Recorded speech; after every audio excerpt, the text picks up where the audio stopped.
Norcat Star, Mason. Mason, you're here bright and early. Hello. Welcome. You know as I always do, you early birds. It's Instagram story time. Are you ready? How do I do it? Okay, here we go. Jeeb, hello. Alright, baby. Look at this happy little guy. What's he doing?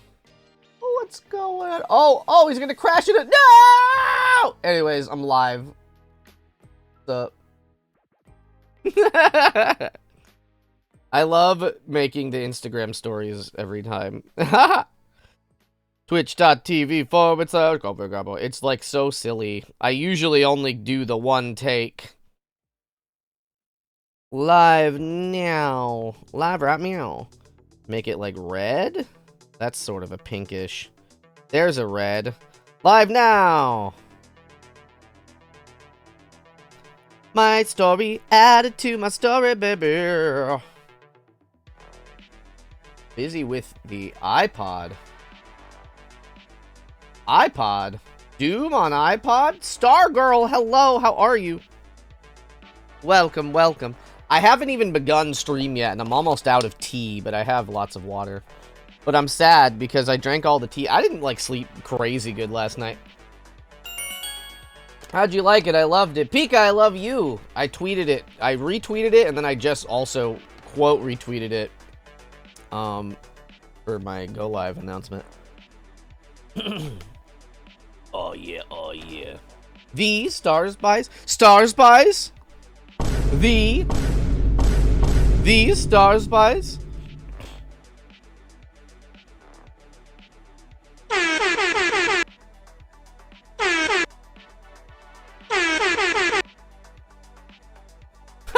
Shouting out. Yeah, go follow Star. They do good art. Good art.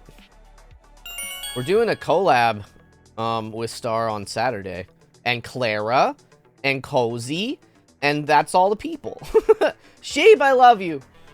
I don't know if anybody else has played the Gardic phone that we're gonna play, but we're gonna play it. Cozy's doing a stream-iversary on Saturday. And that's gonna kick it off. Stargirl, hello. What is that emote? Oh, I see. I love that. That's cute. That's cute as heck. Oh my goodness. Beach clean. You're gonna clean the beach? The cat pun. Wait, is there a cat pun? Oh, right. Well, right me. I said right meow. I forgot. Hey. Are you ready? Are you ready to see my face? It's the same face as always. There has been not an upgrade on my face, but here I am. It is looking pretty good.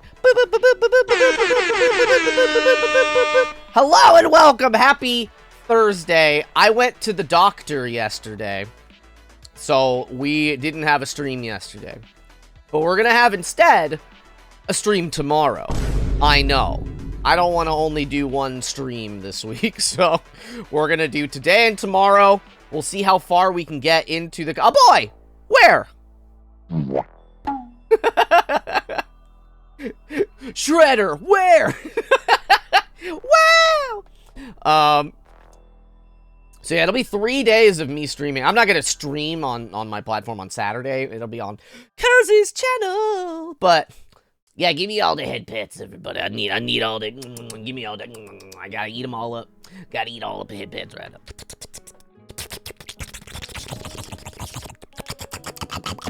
Ah! No, I needed that. Yeah, Cozy's also streaming today, later, as well. Cozy streams Thursday, Fridays in the late afternoon, early evening, depending on where you are. Are you all ready for a mystery most foul? I don't know if I'm ready.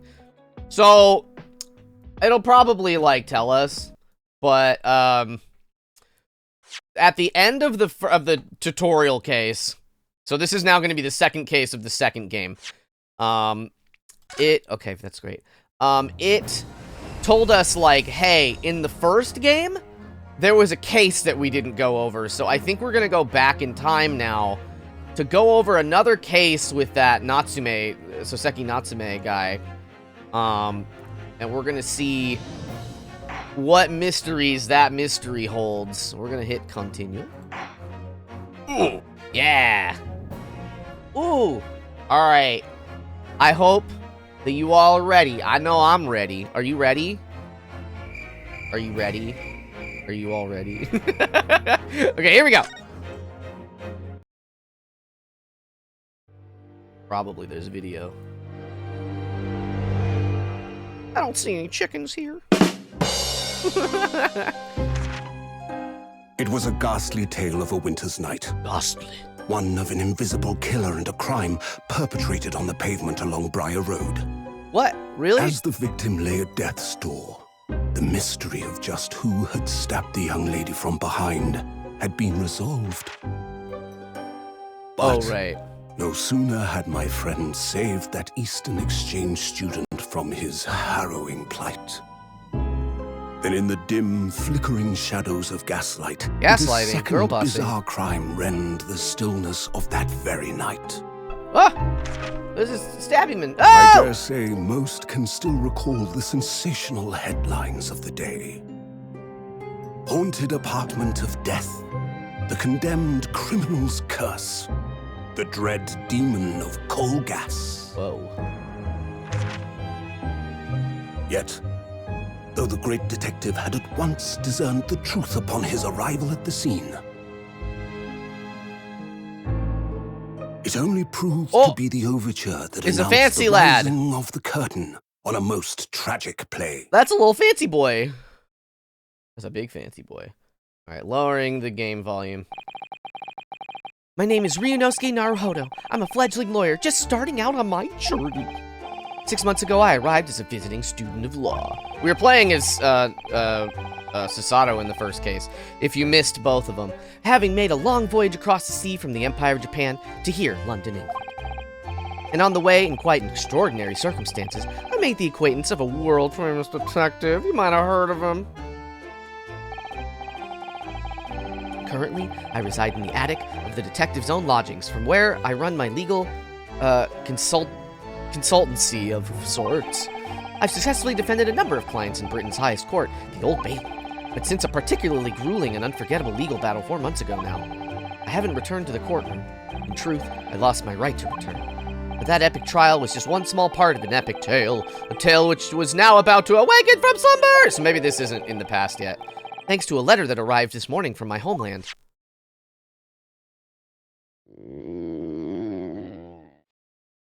Oh, he hungry. Neko, good morning. Hello.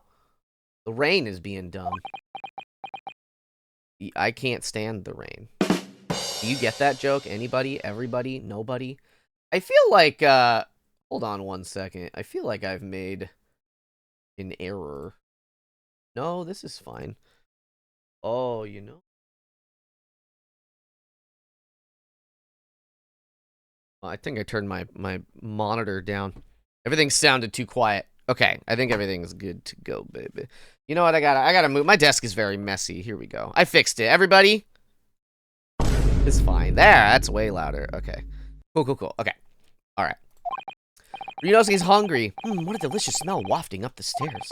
It must be nearly time for breakfast. I better go down to Mr. Sholmes' suite. Herlock Sholmes! And say good morning to the great detective and his flatmate, a 10-year-old girl.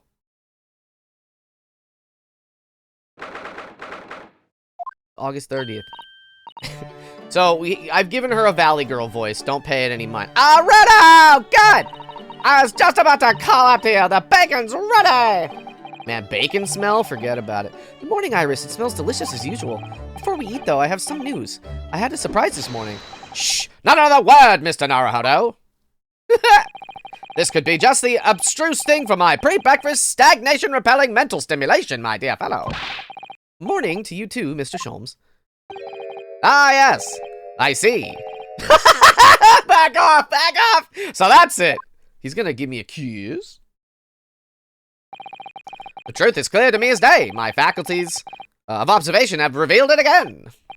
What are you talking about? You, Mr. Naruhodo, you have this very morning met with a surprise. Well, is that not the case? Really, my dear fellow, it barely warrants explanation. Firstly, your hair is particularly unkempt, somewhat reminiscent of a bird's nest. Secondly, you have neglected to fasten the third button of your jacket. Clearly, when considered together, these two facts point to you having been flustered this morning. Can I talk now? But of course, though I don't look for admiration, you understand. My hair always looks like this. It's been this way since I first met you. Oh, it has? And the button was ripped off last night, if you remember. By you. Harley pulled your button off. Ah, yes, I recall the incident now. It was after supper, was it not? Ah! Shark! Thank you. As the evening advanced, I picked up my violin and began to play the wailing notes of a haunting tune. But then, to my utter dismay, the third string snapped. Why did it have to happen? Why? Little wonder then that in my vexation I grabbed the first button I saw and ripped it from its proper place. Well, I'd like it back now, please. It's troubling me that I can't fasten my jacket. And it's troubling me that you expect me to know where it is. Somewhere thereabouts on the floor, one presumes. Helpful. What matters at the present time, my dear fellow, is simply whether or not my deduction was unerring. But Harley, Bruno said it when it came in, didn't he? I had a surprise this morning.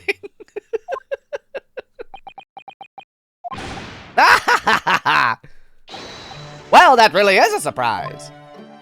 He's such a dummy. Yes, this man is the pride of the British Empire, the famous consulting detective, Mr. Sherlock Holmes. There can't be a single person in the world who doesn't know his name. All right, then, enough of this silly conversation. Come and eat this bacon before it gets cold. And I have a new herbal tea for you to try, too. My latest special blend. Lila, hello. We're just starting a prequel case. And here we have Iris Wilson, Mr. Sholmes' lodger and companion. A truly exceptional young girl who's the author of a highly successful serialization here in London. Jace Van, hello. Yes, The Adventures of Sherlock Holmes is published in Ranst magazine. So, Mr. Naruhodo, won't you put us out of our misery? Shoot us in the head, why don't you? What surprised you this fine morning? Ah, well, I received a letter from Japan. Oh, from Susie, you mean? Was it really? That's right, she had some rather startling news, in fact. Ah, intriguing indeed. You must tell us about it over breakfast. Oh, yes, what fun. They kind of sound similar. I didn't do that on purpose, but I'm just now realizing it when they're talking back and forth. This is the letter that arrived from Japan this morning by international post. Oh, how lovely! Look at Susie's beautiful writing! I wish I could read it. In Japanese. And how is your judicial assistant faring, may I ask? She's very well, thank you. In fact, according to what she's written, she actually appeared as a lawyer at a Japanese Supreme Court and won a case. Oh, really? Oh, isn't she wonderful? Oh my god, I just love her so much. Cut above your good self, my dear fellow.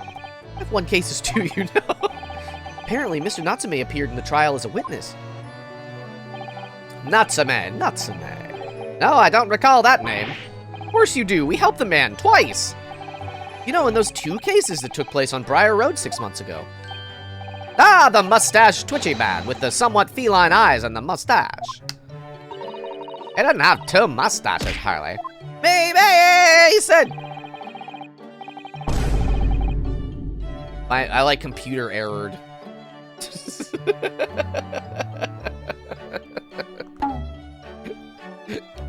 Yes, who can forget those 2 cases? They made a very deep impression on me. Although I must confess, the details are a little hazy now. Very deep impression they made on you, clearly. Startling news. So what was this startling news penned by Ms. Sasato? You remember the case of the haunted lodgings, Mr. Sholmes? Ah, yes, it's very interesting, you know. I don't feel entirely uncertain that a case of that nature did not occur. He's totally forgotten then. Anyway, in her letter, Mrs. Sato asked that we read over her case notes again and investigate further. Though it took place half a year ago, for what purpose? Because of something that Mr. Natsume said to her, apparently. He suggested that the real reason why she was called back from Japan so suddenly might have something to do with that case of the haunted lodgings. Oh? When Mr. Natsume's return to Japan, Mrs. Sato's father questioned him about the case, she says. And something Mr. Natsume has said appeared to trouble Professor Mikotoba, prompting him to send that telegram. Oh, that case, yes. It was very strange, wasn't it? Yes. Yes, it was. And I had compiled a whole story into a nice, neat manuscript ready for publication, too. But then Hurley here was all funny about it, remember? He was very mean. That story must not be published, you said, very mysteriously as well. Really? I said that? Are you sure? Do you perhaps know something about it as well, Mr. Sholmes? About why Mrs. Sato was suddenly told 4 months ago that she had to return to Japan? Mrs. Sato's what? I don't know what that word is. It's been 4 months now since we waved Suzy off at Dover.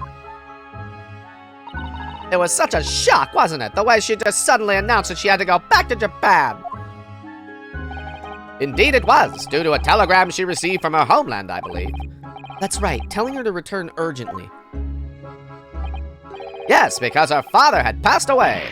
No, it just said he was suffering from a high fever, the cause of which was unknown. He's not dead. But according to this letter, that news about her father's fever was just a ruse. A ruse? What does that word mean? So Susie's daddy lied to her so that she'd make the voyage back home? Why would he do that? I have to admit, I have absolutely no idea. But she believes it's almost certainly related to the case of the haunted lodgings. I don't know about that case at all. Summoning her back to Japan so suddenly like that, I wonder what Mrs. Sato's father is hiding. Hurley, do you know what it's all about? Oh, he's dressed! Well, who can say? What? But you said... Please, I have engagements, my dear fellow. My calendar is quite surprisingly full today. And a stringent analysis of the matter would be excessive, I feel, even if I were quite at leisure.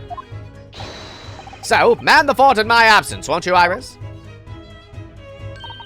I will, Hurley. Don't worry. See you later. Smack her in the face. Come on.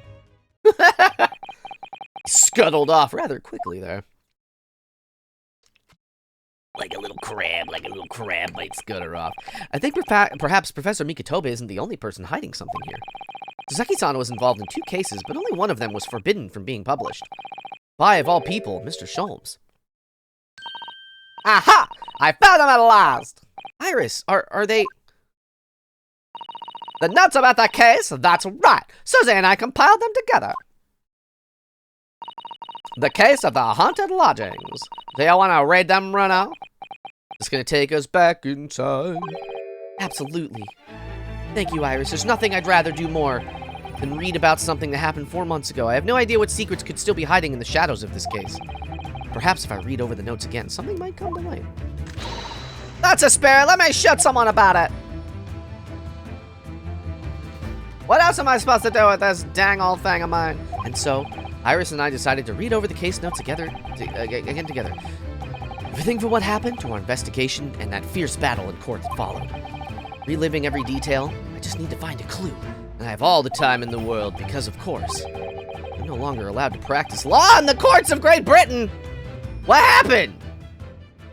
But we did that. We did do that. I'm confused about the timeline. It was 6 months ago, a mysterious incident that unfolded on the wintry streets of London. A young woman was found lying on the snowy pavement in Briar Road with a knife in her back. We did this case in the last game. Fortunately, her life was spared, but she was unconscious for several days following the incident. The fog was thick, and nobody saw her attack her, but by a cruel twist of fate, a visiting Japanese student was walking behind her at the time and was duly arrested. It was this freak! This freakazoid! The man was Sasaki-san, and the man who effected his arrest was Mr. Sholmes. They're doing a good recap. Believing in our compatriot's innocence, Sato-san and I decided to represent Sasaki-san in court. And after a grueling trial and many twists and turns, we finally managed to prove his innocence. What case doesn't have many twists and turns, chat? It's an ace attorney game.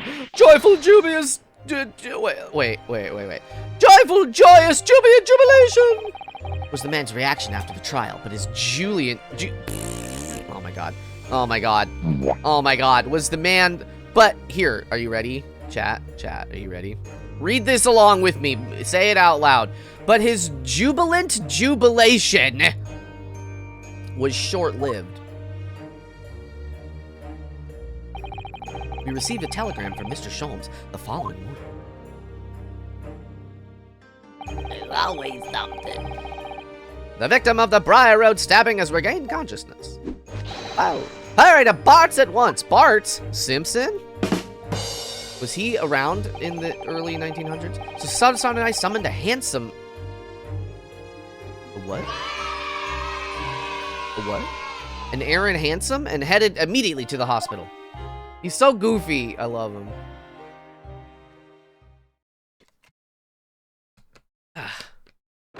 There's a...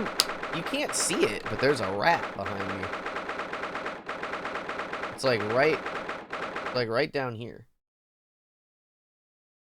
I can't move away. You're just gonna have to trust me. Oh! There you are at last! Good morning, Mr. Sholmes. I think not. Oh! You're late. What on earth took you so long? Your telegram only arrived at 5 o'clock, Mr. Sholmes, and it's a 20-minute ride to the hospital. That's right, and it's 5:30 now. I think we made very good time. The time is utterly irrelevant. The fact is, I have been waiting for what has felt like an eternity. In point of fact, I myself was awoken at 4 this morning by a telegram boy. Feeling it was somewhat unjust that I alone had been roused at such an hour, I sent one to you. Thank you for the alert, kimono. Well, thanks for that.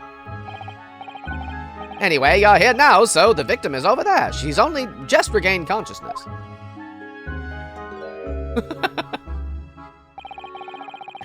You should introduce yourselves, and I shall observe from here. So that's a lady who was found on the snow-covered pavement with a knife in her back. She's just sitting up. It's been days. Her name is... Oh, yes, here we are, Miss Green. Really? Miss Green, huh? Let's examine Ms. Green. Let's examine this rat. Eek! A mouse, Mr. Naruhodo, an enormous mouse! Vermin in a hospital? That doesn't seem the best. It looks like a very healthy It seems like a very healthy specimen, doesn't it? It's very plump! I'm not sure we can say that's down to the excellence of this facility, if that's what you were thinking.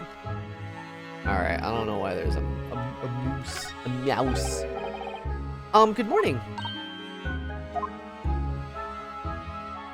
Oh, what's her voice? Hello, I'm, Ryunosuke Naruhodo from the Empire of Japan. Oh, excuse me.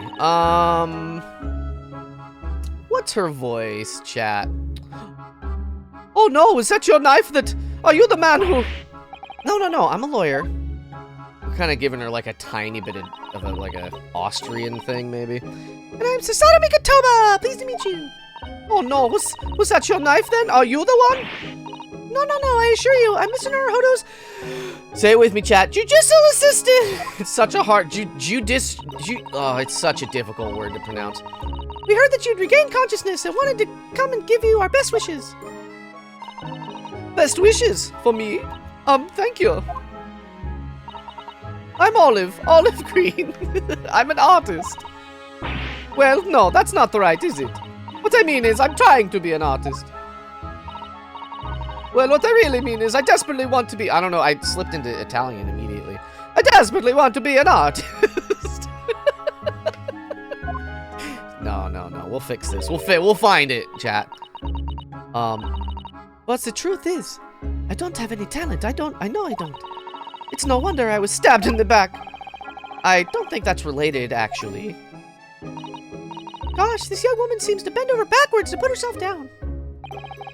Seeing as we're here, we should ask her about what happened from her perspective, I suppose. About the incident. To suddenly be struck in the back by a blade as you were walking along the pavement. What a terrible experience you had, Miss Green.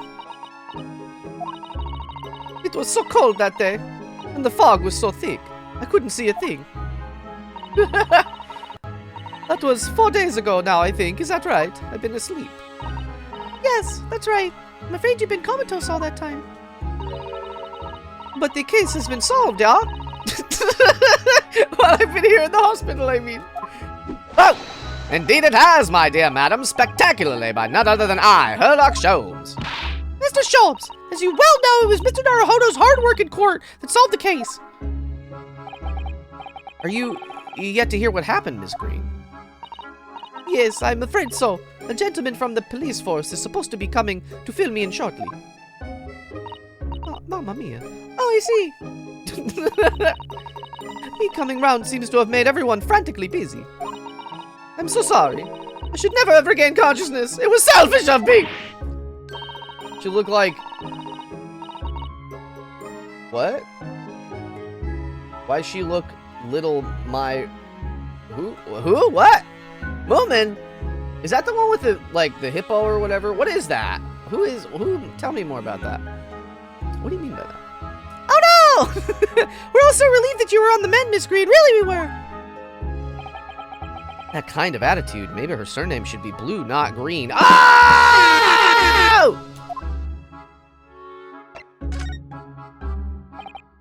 So, you're an artist, are you, Miss Green? It's not like your hair is a paintbrush tip or anything. Oh no, I couldn't possibly claim that. I'm a fledgling artist at best. I mean, I'm a student of art, really. At the Thorndike Academy of Fine Arts. Oh my! An Academy of Fine Arts? Great Britain is such a wonderful country. Tell me, Miss Green, do you live hereabouts? Oh no, actually, I don't deserve it, but I have a little flat on Brixton Road. I see. How very interesting. Oh no, is it? Brixton is some 10 stops away on the underground from here, and Thorndike Academy is a mere 3-minute walk from Brixton town center. Does that matter, Mr. Sholmes? Moomin's an old cartoon. They look like hippos. They got Moomin. They put the little hats on them, and they're real cute, right? I think that's all I know about that. Perhaps not, but Briar Road is far less salubrious. Is a far less salubrious part of town by comparison, dwelt in by those of inferior means, including the maleficent Mr. Mustache. Inferior means, I suppose Seki-san does fit the bill. It struck me as somewhat out of the ordinary for a young fine art student to be walking in such a district. That's all. What's this? She suddenly clammed up. Mr. Sholmes, you should be ashamed of yourself! Prying into a young maiden's private affairs! Oh dear me, do forgive me. Why, hello, how are you? It's been going great. How are you? If you don't mind. I'm being discharged shortly, so I need to pack up my things. Oh yes, of course, we won't keep you. Thank you so much, Miss Green. Got a big old key. Do I need to look at other stuff, I guess? Look, there's a photograph in this frame here. Who dat? Oh yes, it's a picture of a young gentleman. He looks about to be the same age as Miss Green, I would say. Perhaps the young woman's special someone, do you think? My, Mr. Naruhodo, I didn't know you had such a sense for matters of the heart. Not in the least. I'll never date anyone. Kazuma's dead. I mean, we were just friends. I sincerely said the first thing I could think of.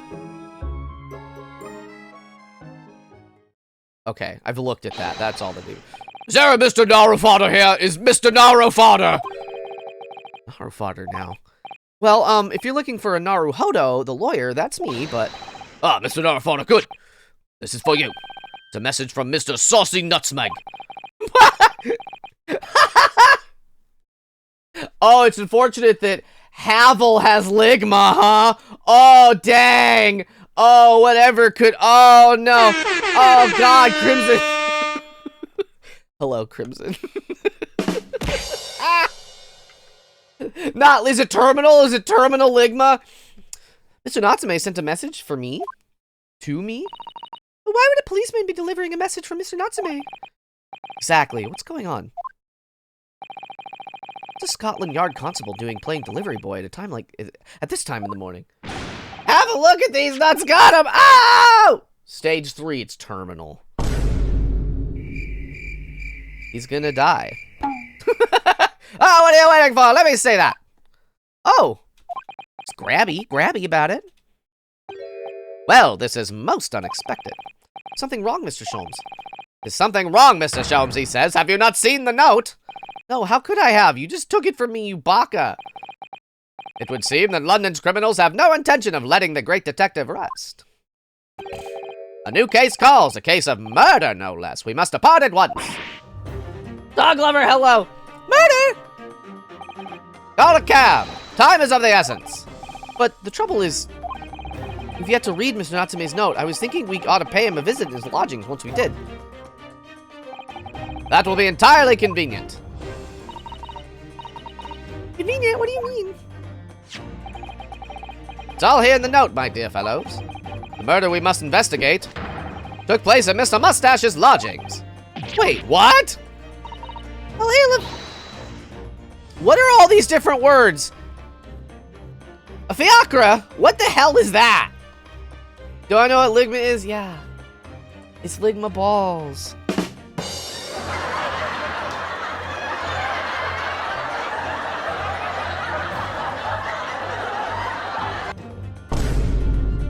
It's terminal.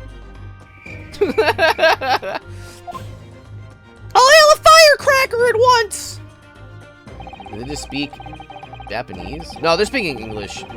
Because they're in London right now. It's only yesterday that Tsuseki-san was in court and we were dispelling doubts about his innocence. And now, the very next day, the murder at the man's own address. He may very well be the unluckiest man alive. I just added Baka in. Or so it seemed to us at the time, but we were soon to discover it was worse than we thought.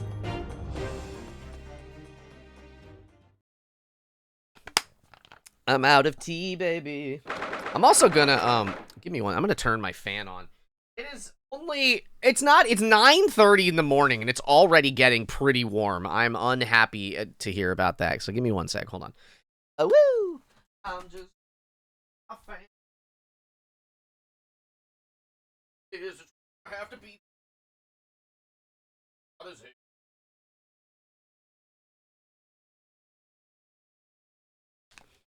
I don't know if you could hear my little song, but it's copyrighted. All right, Mr. Natsume's loud. Whoa, that's a fancy lad. That's a dead fancy lad, all right. What on earth? Oh my, the gentleman is deceased. Without question, he's dead. Welcome, student Mr. Naruto Esquire! Mr. Natsume. Oh, why? Why is this happening? Why to me? I've only just got out of court. Yesterday, I was finally home after 2 days of misery. And then I wake up the next day to this. No early bird should catch a worm like this. Woeful worm without wiggle. I see you're in high spirits again this morning, Mr. Mustache. Ah! Not the horrible hairlock Sholmes. Shoo, shove off, show yourself the door. I never invited you. Mr. Sholmes came here with us. How is she going to be this happy next to a dead body? I'm quite sure he'll be able to help you, Mr. Natsume. I am entirely at your disposal, Mr. Mustache. What can I do for you? Grrr! Oh, hello. Cry man. There they are already. The busybodies. Ah, Inspector Gregson. What a pleasant surprise. Pleasant, is it? Gives me heartburn every time I see your face at a crime scene, Sholmes. Ah! I deduce, Inspector, that your heartburn is a result from your excessive consumption of fried food. Good morning, Inspector.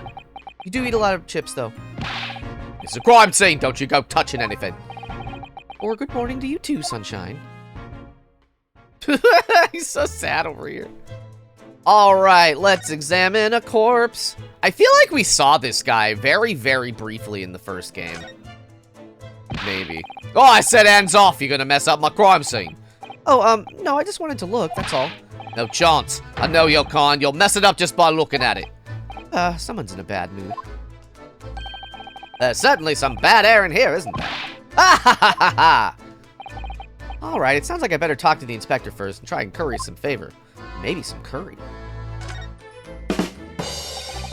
So, Inspector, what was the victim's name? Who was he? Mr. No. William Shamspeare. Come on! Come on. No. Baki? Baki I've heard is good. The boxer one. I haven't seen it though. What do people have against her luxury? Gotta be. There's a lodger here, as you can probably tell, he was an actor. Bit of a dead loss as it happens, or just dead. Mr. Shamspeare. There was a landlord, old Mr. Garadab, and the other lodger, Mr. Natsume, who found him. The fella didn't rise at his usual hour, so Garadab got worried and kicked the door down. Kicked the door down? But doesn't Mr. Garadab have a bad leg? Oh yeah, you're right there. It was just that jittery Japanese hunchback over there who actually did the kicking. He really doesn't look very hunchbacked to me. I guess he's just hunched over, though. Really? Soseki-san? The victim was pretty odd up, it seems. Even done some time inside for petty crimes. He had no money, no place to go, and no friends. The only acquaintances were the people in his house. Miserable life and a miserable end to it. So, what exactly is Mr. Natsume still doing here? He's not involved in the investigation, so shouldn't you have sent him away from the crime scene?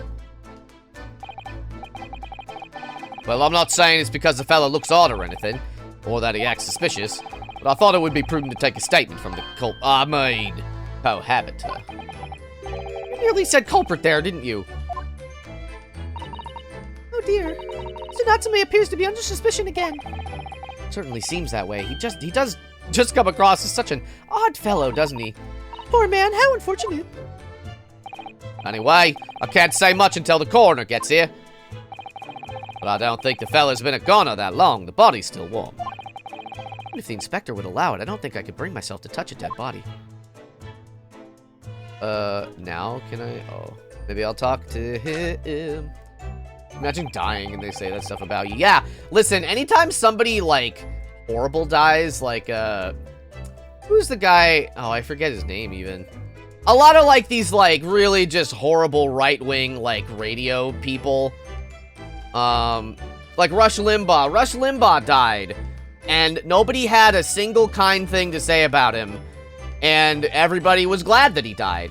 And, I don't know. Don't live your life like that. Think about what other people might say when you die, and live your life accordingly if you need the push. How I feel about it. Do I think he's overdramatic? Maybe just a touch. What a terrible thing to have happened. It's only been 3 days since I was arrested for the incident on the pavement outside. And then, having finally regained my freedom, it starts happening all over again. Endless existence of excruciating experiences! So the victim lived here on the ground floor, and your room is just 1 story up, isn't it? Yes, that's right. In a way, we were neighbors, I suppose. So did you know the victim? Were you friends? Uh-oh, he's getting weird. No, no, no. What's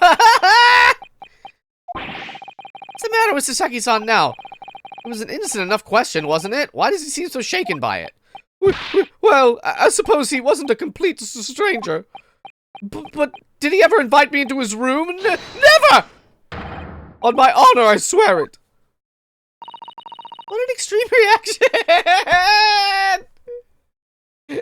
Is everyone extremely extra in Ace Attorney? Yes, very, very much so. That's kind of their whole deal. You're probably wishing you never asked now, aren't you, Mr. Naruto? Ow. Also.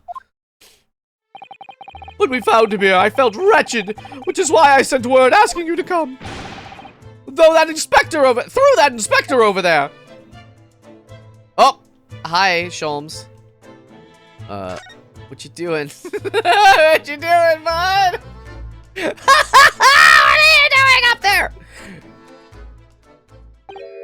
Mr. Sholmes, what are you doing? Ha! You need only observe it to know, my dear fellow. Investigating, naturally. There's nothing natural about that pose. Mr. Sholmes! You made some miraculous discovery? Patience, my dear madam, patience. We've not been here in this room 5 minutes. So far, all I've managed to deduce is what actually happened. My goodness! But isn't that everything we need to know, Mr. Sholmes? Now that you propose the idea, I believe one could indeed see it that way. Party, party!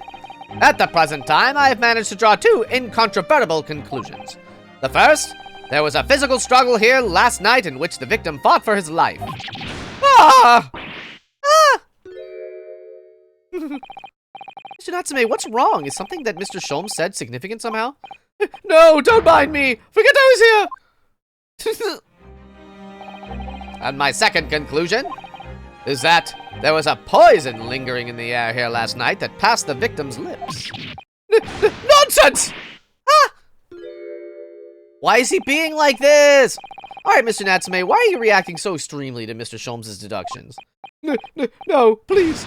Pretend I'm not here. Invisible, ineffable, inscrutable, insignificant. Possible to ignore. Ow! You must tell us everything, Mr. Sholmes. Spare no detail. Oh, do we get to do one of those things? But of course.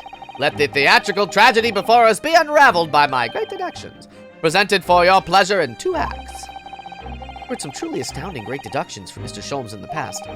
No doubt this will be no exception. What miracles will unfold before our eyes this time? So, my dear fellows, for your delight and wonder, let the curtain rise for Sherlock Sholmes' Logic and Reasoning Spectacular, Act 1. Yeah! Oh, these are so silly and fun. The game is afoot. Topic 1. Cause of death. Excuse me. Careful observation of the victim reveals to us that the events that transpired in this disconsolate room last night. Oh, he's got the bubbles. Foam at the mouth of the deceased clearly indicates the use of poison. What is that? Next to the victim, we notice a large dining plate which contains, you will observe, 1/2 of a sizable bar of soap. Meaningful, indubitably. Why is this soap set up so purposefully on the dish? Like the victim's last supper, in fact, yes. Could it be that the man was about to eat it? Of course, the fork reveals the answer. Uh-oh. Did he come in here and, like, mess up the crime scene? It appears that the young man's appetite was his undoing. Taking up arms in the form of his cutlery, the victim engaged in a deadly battle for his life. Yet the struggle against his hunger was in vain, for in the end he couldn't resist devouring the slippery feast. But London's foul soap is besmirched by foul poison. Who would poison soap? Yes, the victim's life was claimed by poison that tainted the contents of the plate. The soap and the lather about the young man's mouth are too perfectly matched to ignore. Sherlock Sholmes is an idiot, is what it is. The cause of death was clearly intoxication due to excessive ingestion of foul soap. Though personally, I have a greater interest in the taste of foul candle wax, of course. So what always happens is that he gets it all wrong, and then we have to come and fix everything. Suicide or murder? The cause of death identified, we proceed to Act 2, where we ponder the next question. Was this suicide or murder? The audience will recall that death occurred during the victim's last supper. Did the man dine and die alone? The single teacup suggests the answer. To draw a conclusion on such a meager evidence would be foolish, however, certainly. The careful criminal could have absconded with his own cup to cover his tracks. Well, allow me to lift the veil of doubt, my dear fellow. He was here last night, for sure. Indeed, what reveals the answer, of course, is the broken lock. Though forced open now, at the time of the incident, this door was locked. And the sole key was in the victim's pocket. How do you know that? In other words, when the victim consumed the poison, he must have been alone. Alone with his inferior soap, from whence wafted an inferior scent. It was your mama who did it! I'll have to let her know. And with that acrid aroma lingering in the air, the victim met his end in tragic solitude. We can take comfort only in the fact that his soul was well cleansed on its way to the hereafter with soap! No possible perpetrator present.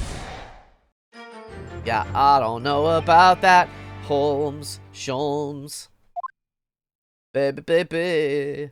Ooh. I don't know, it sounds kind of dummy. This is Sato.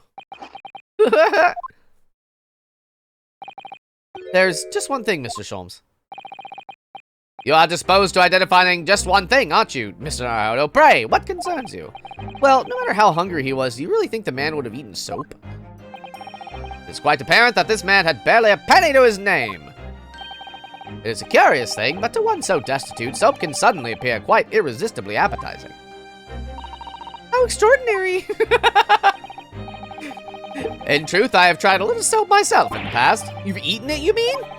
My dear fellow, it was some time ago now. The postulation was that it would cleanse my gut. And did it? As I writhed in agony on the floor and spilt the contents of my stomach, yes, I believe it did. It made him throw up. The experience taught me a valuable lesson. Soap is quite poisonous. It has an unpleasant taste that leads to great discomfort. In summary, I cannot recommend it. Believe me, I wouldn't eat it if you did. There's something that troubles me as well, actually. Oh, what's that? It's Mr. Natsume. Oh!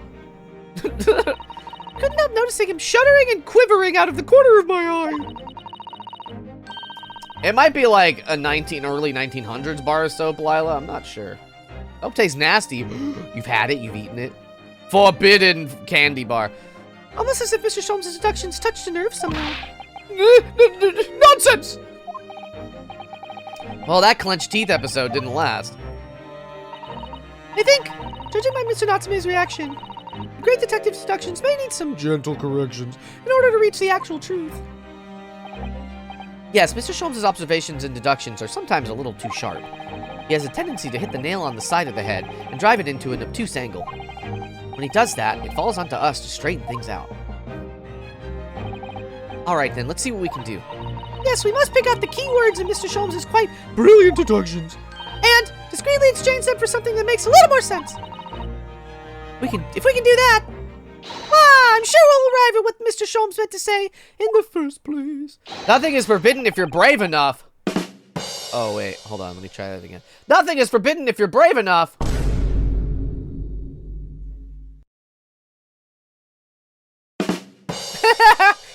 In that case, are you ready for the second performance of the day? Once again, my dear fellows, for your continued delight and wonder, let the curtain rise for Sherlock Sholmes' Logic and Reasoning Spectacular, Act 1. Hold it, Mr. Sholmes!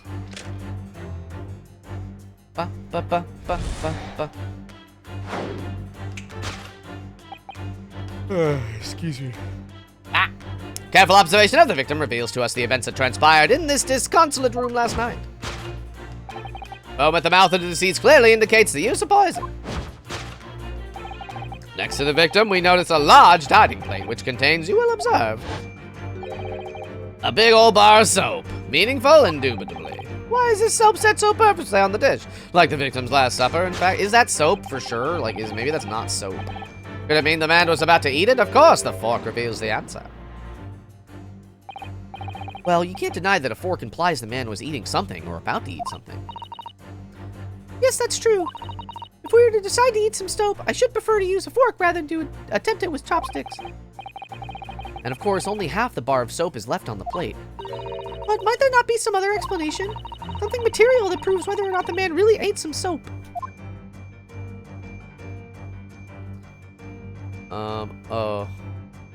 It's just like over here.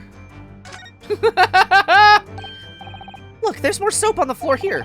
Mr. Shamspear must have really loved the stuff. Let's not jump to conclusions, Mr. Naruhodo. Look closely at the soap. Do you see that it would fit together perfectly with the half bar on the table? How can that be? I think that they were two halves of the same bar that broke apart. I mean, I guess in that case, present the other bar. Can I get over there? Present it. Take that! Take that! We're watching anime. We've been watching, Jujutsu Kaisen, but also the vending machine isekai. It's like kind of good somehow, actually. Could it be that the man was about to eat it? Of course, the other piece of soap reveals the answer. It's me, Ryonosuke. It being the other half of the soap on the table, in short, the victim was not eating soap at all. But it's obvious, really, for no depths of hunger could drive any man to eat soap. All right, Sholmes. You literally were like, even I, with my unquenchable thirst for practical knowledge, took only a single bite. That begs the question of how the man was poisoned, because there's no sign of any food on the table. Whoa! An excellent observation, Mr. Naruhodo, and one that furnishes us with the answer we seek. For London's foul soap is besmirched by foul poison. Yes, the victim's life was claimed by poison that tainted the contents of the plate. Wait. Mr. Sholmes is still pushing the soap argument then. Perhaps he's suggesting the man licked the soap rather than ate it. Soap in London is that poisonous, I don't think I want to be washing my hands with it. There are no signs of any food in this room at all. Of course, food isn't the only thing that passes people's lips, is it? It might be the drinky doodle. Oh my god, is there a drinker, drinker, drinker? I can't really, I mean, like, I'll search the teacup. Yes, a Western vessel for the serving of infusions of dried tea leaves. It's a teacup, Mr. Naruhodo, as you well know. Stop putting on airs! And it's empty! Ah, so we've already established that the victim wasn't eating soap when he died. However, there's significant evidence to suggest that he was drinking tea. My thoughts exactly! Present the teacup. It's, alright. So here's everything I want to tell you about the vending machine anime. We were expecting a very ridiculous comedy-based show. And it's kind of just a regular isekai that has some silly moments in it. But it also has, like, some randomly, like way too serious moments, too. There's a vending machine anime. Hold on. Okay, wait a minute. Vending machine anime. Are you ready for what? Look. It's called Reborn as a Vending Machine. Now I wander the dungeon. And this is what it looks like, chat. That's what, so sometimes it looks like this, but sometimes it looks like this.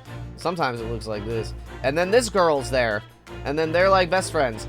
But he can't talk because he's a vending machine, you see. It's really something. I don't know why they made it in. I thought it was going to be really goofy. And it's like, I can't express to you how sort of not goofy it actually is. I don't really understand it. It's like kind of good. We're like kind of enjoying it. It's free. So like, it starts I think we're on episode 5 now that's come out. There's 5 episodes. Episodes 1 and 2 were kind of good. Episode 3 was kind of not good. And then episode 4 was, like, very good. So, if you could stick it out for a few episodes, I think that if you'll know if it's the kind of show for you or not. Because it's starting to kind of, like, things are starting to happen, like, a little bit. Alright, here we go. Mystery. Murder mystery. Yes, the victim's life was claimed by a poison that tainted the teacup. Indeed, cups have been the vessel of choice for practicing poisoners over the centuries. Excuse me, and it would appear that this victim drank every last drop. There's no sign of food anywhere in the room. He's so nervous. Which leads us to the immutable conclusion. Came over there. The cause of death was clearly intoxication due to the ingestion of poison contained in this teacup. Thank you, Sholmes. I disagree that all anime is boring at the start. There are plenty of shows that start off good and stay good. You want a hidden gem, chat? Watch Decadence. I'm not going to tell you anything about Decadence. Do not look up anything about... It's spelled like... Hold on. It's something like that. It's Decadence. Don't look up a single thing about this show. Just give it 2 episodes. 1 episode won't be enough. 2 episodes. But the first episode is very good. There's introductions. What? What do you mean? What is that? Yeah. But check out Decadence. I don't feel like a lot of people watched it. It's just like 12 episodes or something, and then it's done, and it's really cool. I really, really want to champion Decadence because it was a lot of fun. And not the kind of show you think it's going to be from the first episode. I like to watch an isekai anime, but there's so many of them that it kind of made me want to stay away from it. And we're playing Plate Up. Oh! That game's fun. Meeting the main characters. I mean, a lot of animes like that, but not all anime. That's all I'm saying. The cause of death identified, we proceed to Act 2, where we ponder the next question. Oh, shoot. I'd like to watch an isekai, but there's so many. There's a lot of good ones. I like Konosuba. Was this suicide or murder? The audience will recall that the death occurred during the victim's last supper. Did the man dine and die alone? A single teacup suggests the answer. Ah, the Western vessel for infused hot drinks again. It's already featured heavily in our deductions so far. Yes, we can imagine that shortly before his death, Mr. Shamspeare was having a drink of tea. There would be nothing remarkable about that, but what troubles me... Mr. Natsume's reaction when he heard Mr. Sholmes suggest it. There's more to this seduction than it's... We must closely examine the scene of the crime again for more clues. Let's do it. Let's look for clues now. Oh, is it... Y'all are stupid. Y'all are idiots. It's another West... It's a teacup! It is too empty. And it too is empty. Given that he's actually holding this one in his hand, we can assume that this is the teacup from which Mr. Shamspeare is actually drinking. How did he hold on to it? He's dead. But if that's the case, this changes everything. Everything we've deduced up to now is turned on its head. I have a bad feeling about this. I almost don't want to say it. Yes, I know exactly how you feel. Take that! But we have to. We gotta follow the truth to its logical conclusion. Did the man dine and die alone? This other teacup suggests the answer. It's cracked, like the Liberty Bell. Yes, there were 2 teacups in this room all along. Ah! In other words, this is a strong indication that the victim's last supper, there was a guest present. At the very least, we can say now with certainty that somebody else was here in this room last night, drinking tea with the victim. What are you talking about? Utterly, unbelievably, unjustly, unreasonable. To draw a conclusion on such meager evidence would be foolish, however, certainly. In which case, what more can we deduce about this possible guest at the table? Well, allow me to lift the veil of doubt, my dear fellow. Do you mean to say you know exactly what was in this room at the time of the victim's death? Who was there? Indeed, what reveals the answer, of course, is the broken lock. I'm not sure I like where this seduction is going now. I'm afraid it's too late to go back to the halcyon days of eating too much soap. But the identity of the guest who was here last night and when the victim passed away is something I have a very wrong feeling about. Well, you can try to ignore your feelings, but we cannot ignore the truth, Mr. Naruto. No, I suppose not. Time to look around again. Well, what does that mean? Oh my god. Oh, is that his... Not a lot I can look at here. Probably the books. Even Mr. Shamspeare didn't eat candles, it seems. We've already established that he didn't eat soap either. Ah, do you think perhaps the guest brought this candle here last night? And if he or she did, does that reveal anything about the guest's identity? Good point, there goes my idea. Snuffed out like a candle. If you sigh so deeply, Mr. Naruto, you're in danger of blowing out the flame! Alright, let me check the books. These books are standing out pretty loudly. At first glance, it seems that the only things in this room are the makeshift stage and the costumes.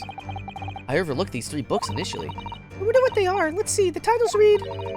A Picture of Monsieur Lecoq, Canterbury Yearnings, and A Meal for Gabrielle. Wait, I'm sure I've heard those titles before. It could just be an incredible coincidence, but they're the exact same 3 books that Mr. Natsume purchased the other day! What? Yes, on the day of the unfortunate incident when Miss Green was stabbed. Saki-san had just been to a bookshop and bought them, that's right. And now those 3 titles are here in the room of the victim! Yet Mr. Natsume claims to never have been here before. Uh-oh. Well, what does that mean, do you think? I really don't know what to make of it. Uh-oh. Pile of familiar books. Take that! Oshinoko's good. Demon Slayer is a must-watch. I'm really liking where Jujutsu Kaisen is going, also. 4 big bunts. Nobody wanted your cakes? Oh, no. Indeed, what reveals the answer, of course, is this pile of familiar books. Quite so! It's no mere coincidence that these 3 titles are here in this room. It's the link to the truth. A link to the past. Ah! Mr. Natsume, you purchased these books 4 days ago at a secondhand bookshop. That's just a coincidence. In that case, you will be able to bring the same 3 titles from your own room, will you not? This very moment? No, never, non-negotiable! You can't bring your own copies here. It proves that these 3 books are, in fact, yours. Why would he do that? Whoa! Having purchased the books 4 days ago and returned to your lodgings, you were arrested the very next day. So you could conceivably have brought the books here on that evening, but you never mentioned that. In other words, you could only have brought these 3 books here to the victim's room. Ah!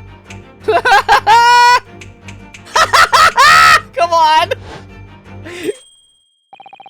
Last night, having returned to your lodgings after the trial concluded at the Old Bailey.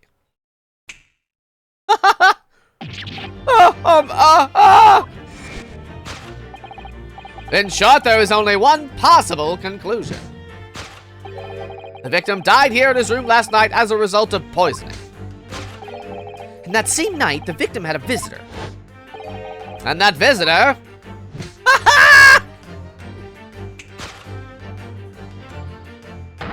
was you, Mr. Saseki Natsume.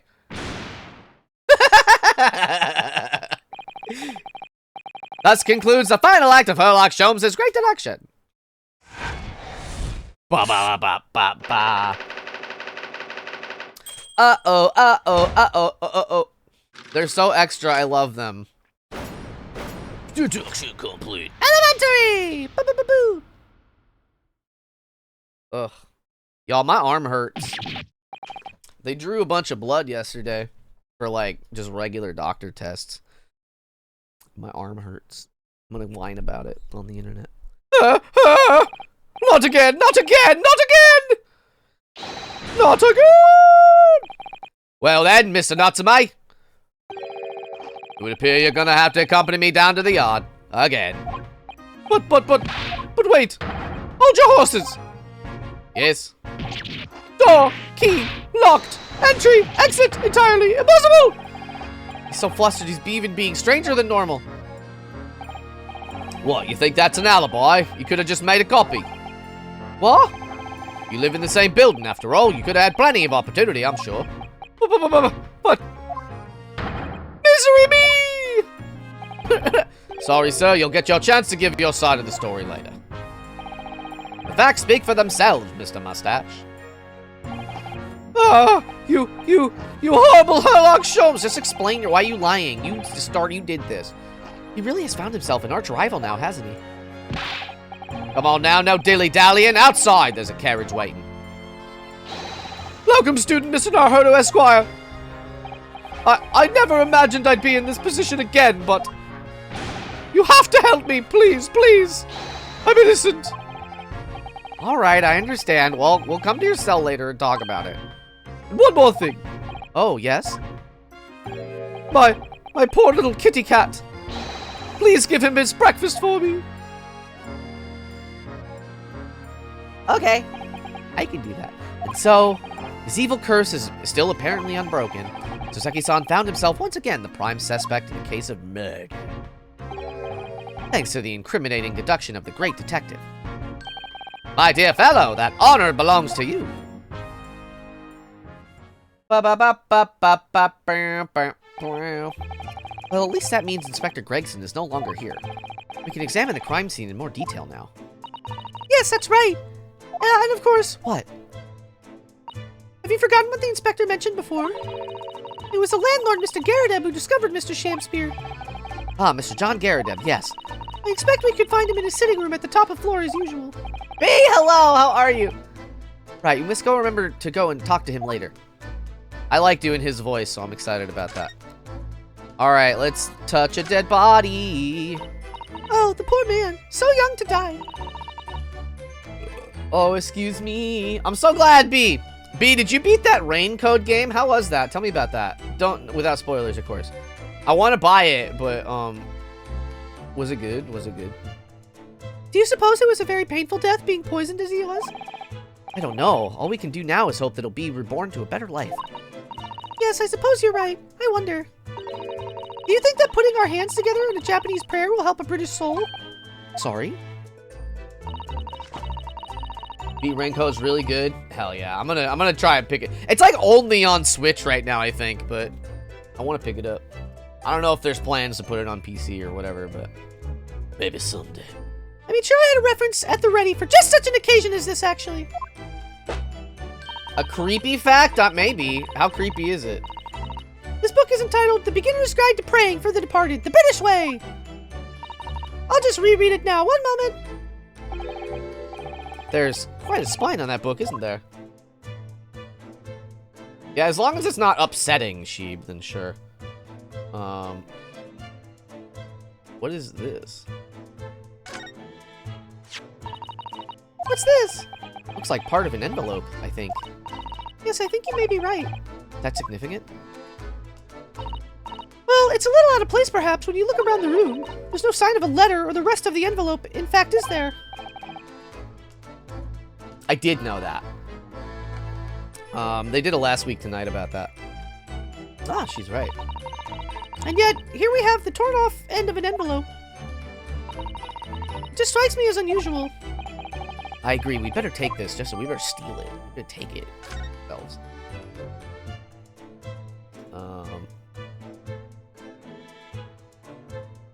It's when they give people the death penalty, Lila. They give them like some sort of injection, like a needle, you know, like a shot, and then it kills them. They used to do the electric chair, and I guess some places they still do the electric chair, but that also has lots and lots of problems. So close to 2 years. Oh my gosh. There's not much on these shelves, is there? Just this wine glass and bottle, and both of them are cracked. Yes, not much use, are they? What's the matter? Sorry, I'm yawning. So I woke up at 4. I woke up at like 3 in the morning and stayed up until 4 before I could get back to sleep. So I'm a little sleepy. Oh, I just remembered. I'm just reminded of the Reapers, that's all. Prosecutor Lord Van Zeeks. Yes, he's so reckless with his wine glasses. I was thinking it's a waste and that he should donate some to the needy. You can suggest it next time we meet. Yo, that's based, wow. Sasato. I forgot her name. I blanked on her name. Look at these extravagant, bright costumes. Somehow they look out of place in this room with its grim, shady goings-on. You're sleepy, but it's 8 p.m. Oh, hell yeah. This one looks like a king's attire. A king? Oh, he's dreamt of being a king. Oh, I think it'd be more suited to a feudal lord, a daimyo or such like. With a chonmage top knot? Every Japanese man wishes he had a chonmage. I don't know what that is. I'm gonna Google that. Oh, you'd look wonderful with one. I'm gonna Google it.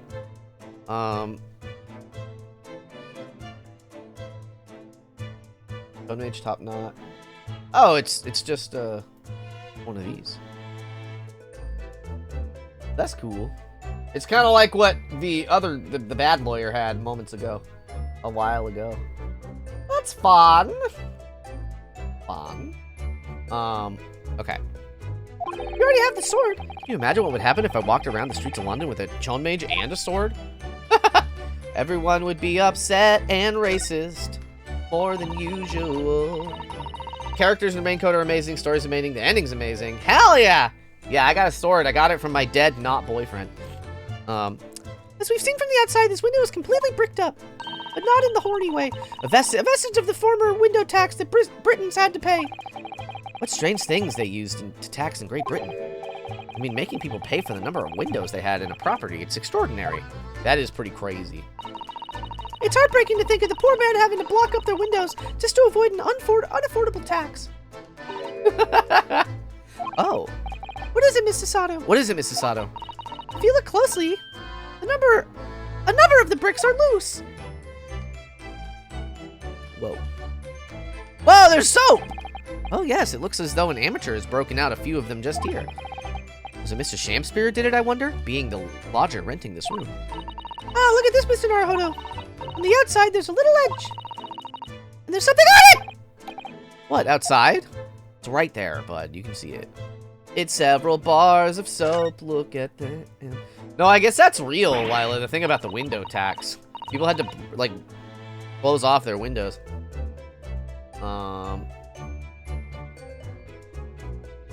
It's so cold outside, you can feel it through this gap. The soap does look like butter. It did snow all last night. It would be cold. More importantly, what is it on the ledge out there? What are those snow-covered lumps? It's more bars of soap. Soap? Why are there bars of soap doing lining up on the ledge outside the window? I have no idea.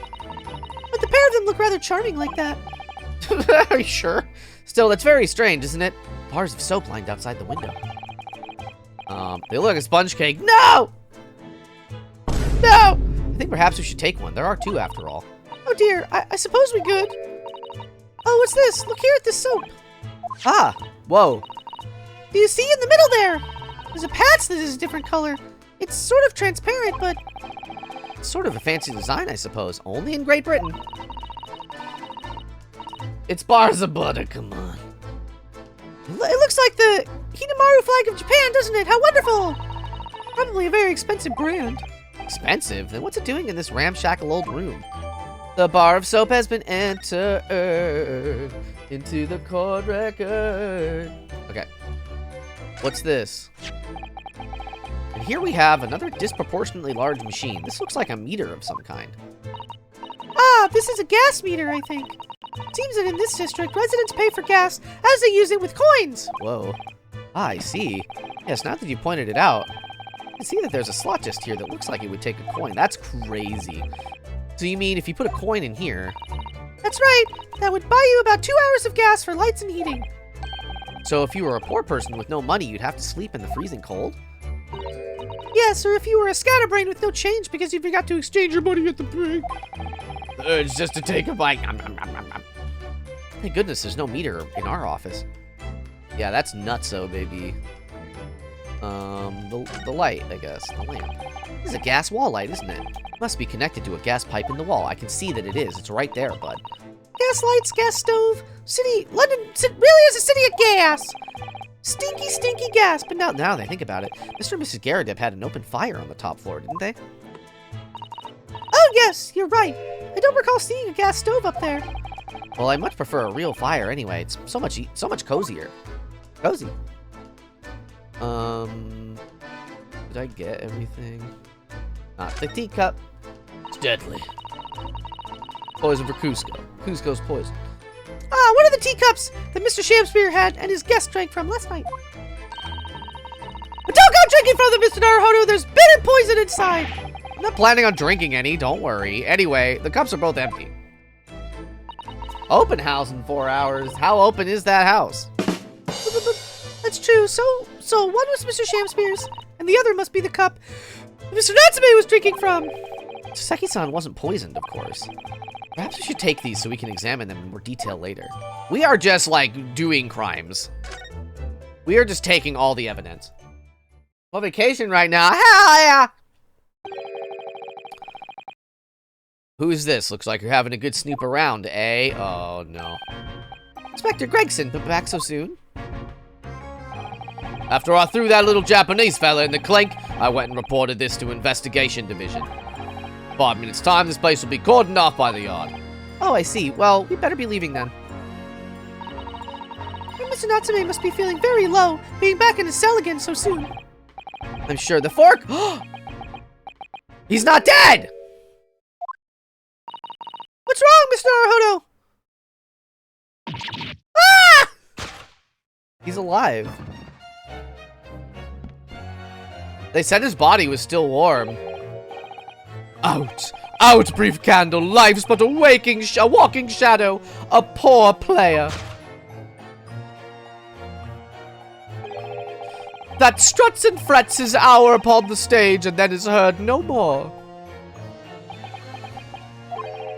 Now, how soundeth the next part? It is a tale told by an idiot, full of sound and fury, signifying nothing. That is the real Shakespeare line, but it's also very funny because there's an episode of the Venture Brothers where the monarch needs to poop, and like they're at like an event at the Venture compound, and he can't he's having a hard time using like the porta potties, and so I guess he's just like farting a lot, and so He cut. So Dr. Girlfriend, his wife and girlfriend, I don't. Maybe they were just. I forget what they were.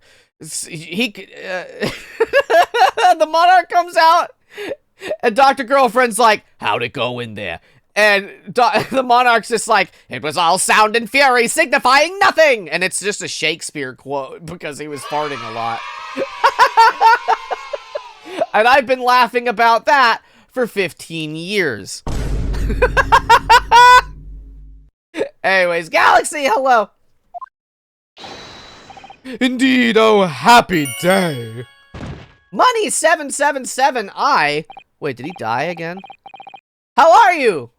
If you're new to stream, I would love to know a few things about you. I wanna know your favorite food. I wanna know your favorite cute thing. And I wanna know your pronouns. And if you wanna know my pronouns, if you were like Comfy Catboy, whatever could his pronouns be?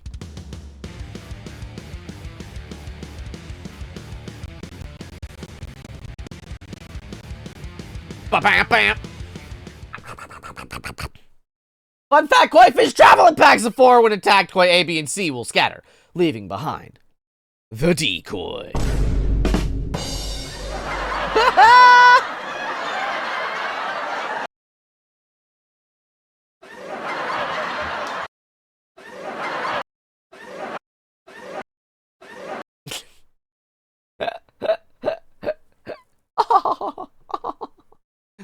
Whoa.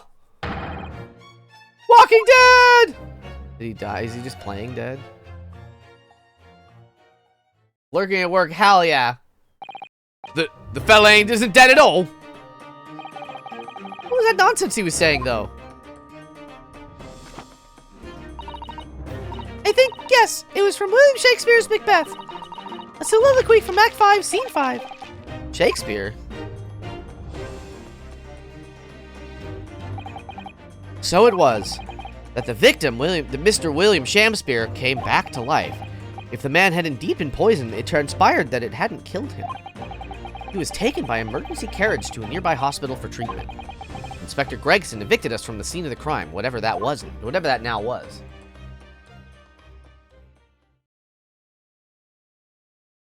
Look at that guy over there. 21st February. Whatever do you think will happen now? Good question. What a strange situation for Mr. Natsume, arrested for murder, but then the victim comes back to life. I think perhaps the victim was never dead in the first place. It seems very likely that Mr. Shakespeare did consume poison as we deduced, but it was an accident. But was it an accident, attempted suicide, or attempted murder? So confused by what I said. I'm gonna be honest, me too.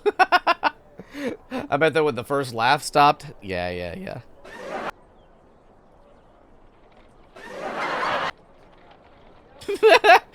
Until the truth can be established, I imagine the police will keep Mr. Natsume in custody.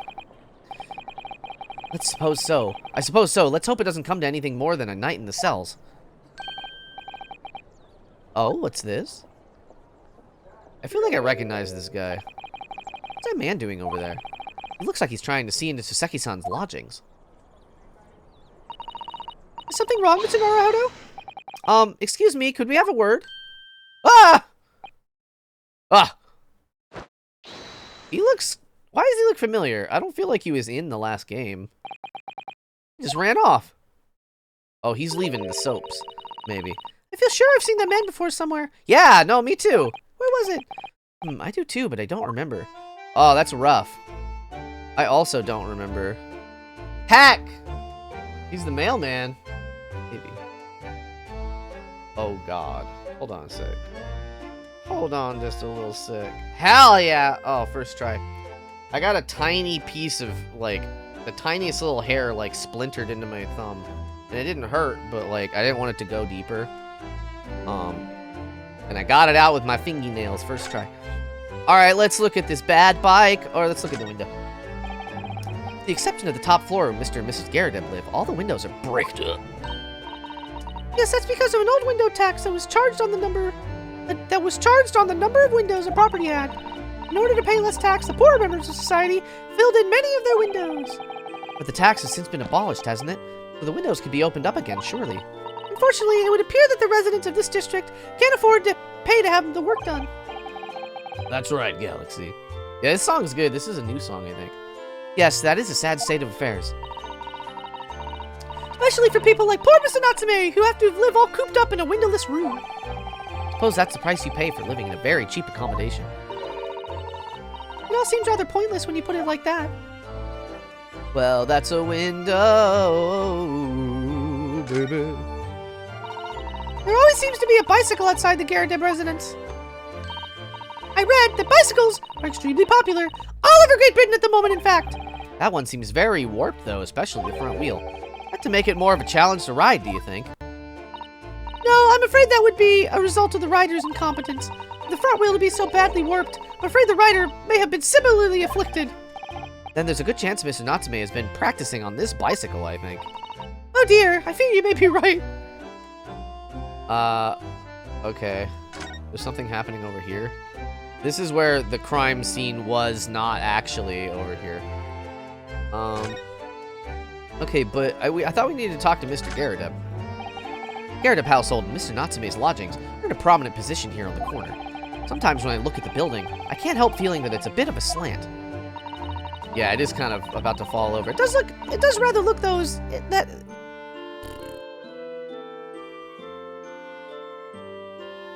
Excuse me. It does rather look as though it would collapse in even the smallest earthquake, doesn't it? Snellman! And isn't it supposed to be haunted as well? I think I might have a hunch as to why Seki-san is such a hunchback. I mean, it put us out here, but like... I'm not trying to look at the snowman and stuff. Can I... move to the Garridebs? Yeah, okay. Talk to the Garrideb. You did a Costco run. I love Costco. What did you get? Gaming keyboard. Ooh, I didn't know they had stuff like that at Costco. Here we are again, the eccentric landlord's eccentric top floor abode. We're here because the Garridebs, Mr. Garrideb's the one who discovered the incident this morning, don't forget. Hello, Mr. Garrideb. Ah, you chaps, Yes, good morning, sir. Thank you for your cooperation in court yesterday. It was quite a trial. Because, like, his wife was found guilty of doing the thing, in that case, so she's probably not here any longer. As much for Mr. But it was, like, an accident, so, you know, nobody got murdered, so, you know. Oh, keyboard and mouse not at Costco. Oh, okay. I was gonna say, like, I know they have computer stuff, but I didn't think, like, keyboards and, like, stuff like that. Costco's are great. If you ever get the chance to do it, do it. Welcome back, sheep. As much for Mr. Garrideb as anyone, really. Came straight back here after all that business at the Bailey yesterday. Ugh. Didn't expect to wake up to more bally nonsense this morning. I wonder if you wouldn't mind telling us exactly what happened, Mr. Garrideb. Yes, I suppose you'd like to know all about that dead loss of an actor chap on the ground room floor. Those were exactly Inspector Gregson's words, weren't they? Yeah. Whoa, it just disappeared. Hello. I would like to talk to you, Mr. Garrideb Poo. Must have been a real shock for you this morning to hear. I hear that you discovered what had happened. Hot dog, fries, soda, and a swirl sundae. Yo, those are really good. Oh my gosh. Well, that hopeless actor chap rises at 5 o'clock sharp every morning without fail. But at 5:30 this morning, he still hadn't lit the gas. So I went down and knocked on his door, but no bally answer. And that's when you broke into his room by kicking down the door. Well, I called on that rum-looking Japanese chap to do the grunt work, of course. Wasn't it a little premature to kick the door down? The man could have just overslept by half an hour. That's very true, Mr. Naruhodo. If 30 minutes oversleeping warranted such behavior, I'd have to kick your door down every morning! They had the sauce, bottled Arby's. Wait, I don't know what is Arby's sauce? What is it like? Well, you know, better to be safe than sorry and all that. Is it just me, or is he avoiding our gaze now all of a sudden? Everybody's holding secrets. Except that it was a sorry situation indeed that you found on the far side of that door.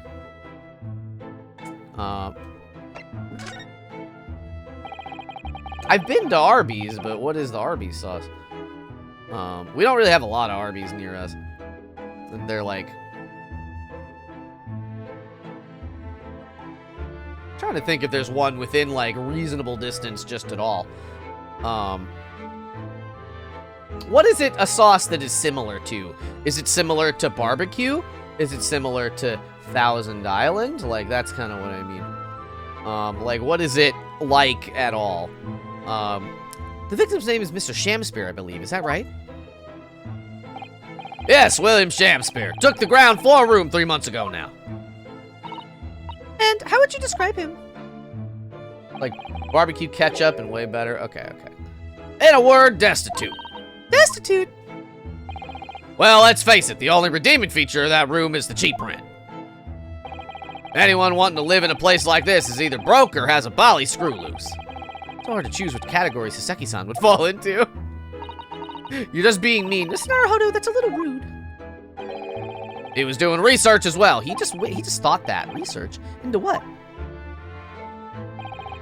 Shakespeare, of course. Shakespeare. Read a few plays of the old bard myself, you know. Romeo and Hamlet and all that. Is this a good sauce? Okay, alright. I don't really like barbecue sauce very much. Typically, unless it's on barbecue itself, right? Like barbecue chips, not my favorite. Yes, William Shakespeare is England's most highly regarded classical playwright and author. He's known as Sao in Japanese, as you know. Many of his works has already been translated. It seems incredible that Shakespeare was shortened to Sao, though. Someone was a little too heavy-handed there. There were a lot of costumes in the victim's room, actually, weren't there? Of course, Mr. Natsume is a scholar of English literature as well. I imagine he and Shamspeare would have had much in common. Been craving a good burger. We have so many good burgers around us.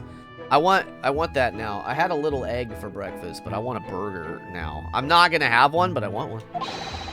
Shakespeare, interpretation disagreement leads to shocking murder. Let's hope it's not that. Mr. Naruhodo, really? How rude.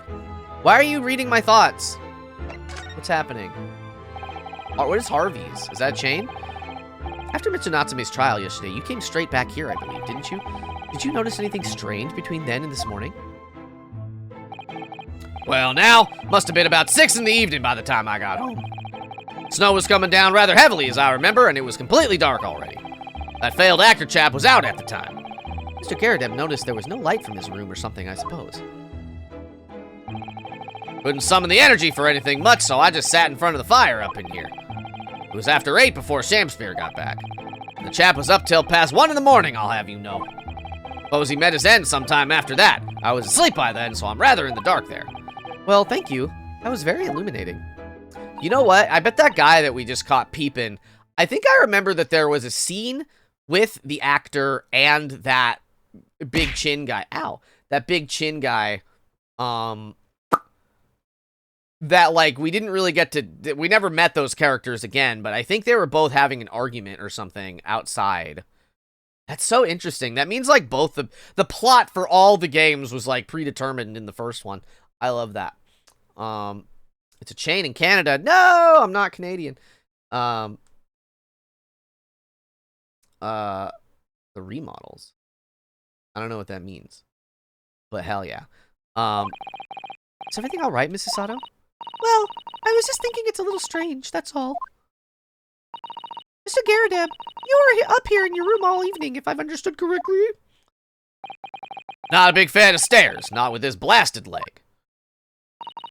Then, how is it that you seem to know the precise movements of your tenants on the ground floor, I mean? Ah! That's a very good point.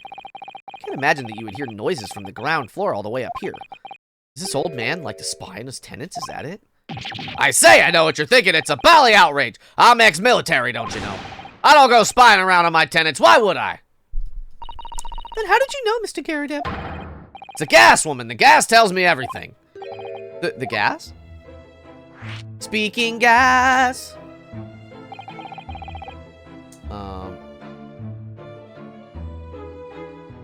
Wonder, what is Wonder? Oh, the Ender Dragon. Oh, no. Hell yeah, that's fun. What on earth do you mean, sir? How can the gas tell you anything, let alone everything? As well as you're probably aware, the gas is supplied to the building by pipes. Yes, I'd more or less worked that out. Every room in the building is connected by a single pipe to the gas main outside. The gas company supplies gas to the properties via the main. Yes, I understand that too. Let me see if I can explain. Let's say I was to light the gas lamps up here. What do you suppose would happen? Well, obviously the room would get brighter.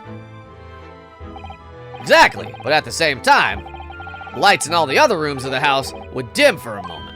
What? They dim? Why? Perhaps it's because when you light a gas lamp, it briefly uses more gas than usual.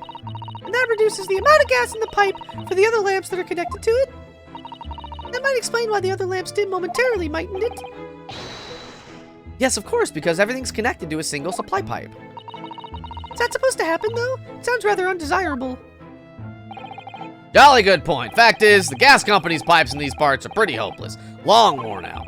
Barely got any gas in them to start with.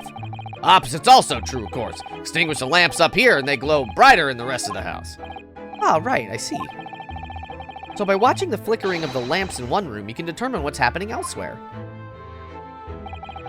You got it. That's interesting.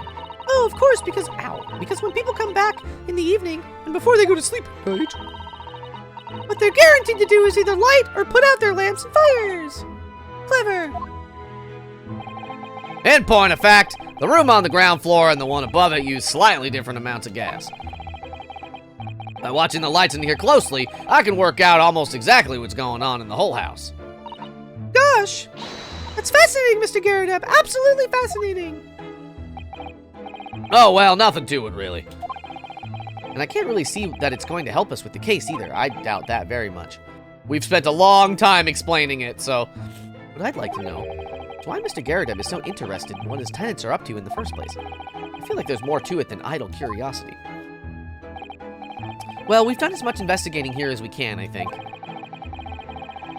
Perhaps we ought to go to the prison and speak to Mr. Natsume again. Oh, by the way, the guy's not dead, bud. Good idea. Alright, bye-bye. We're just gonna let him think that he lived. Oh, no.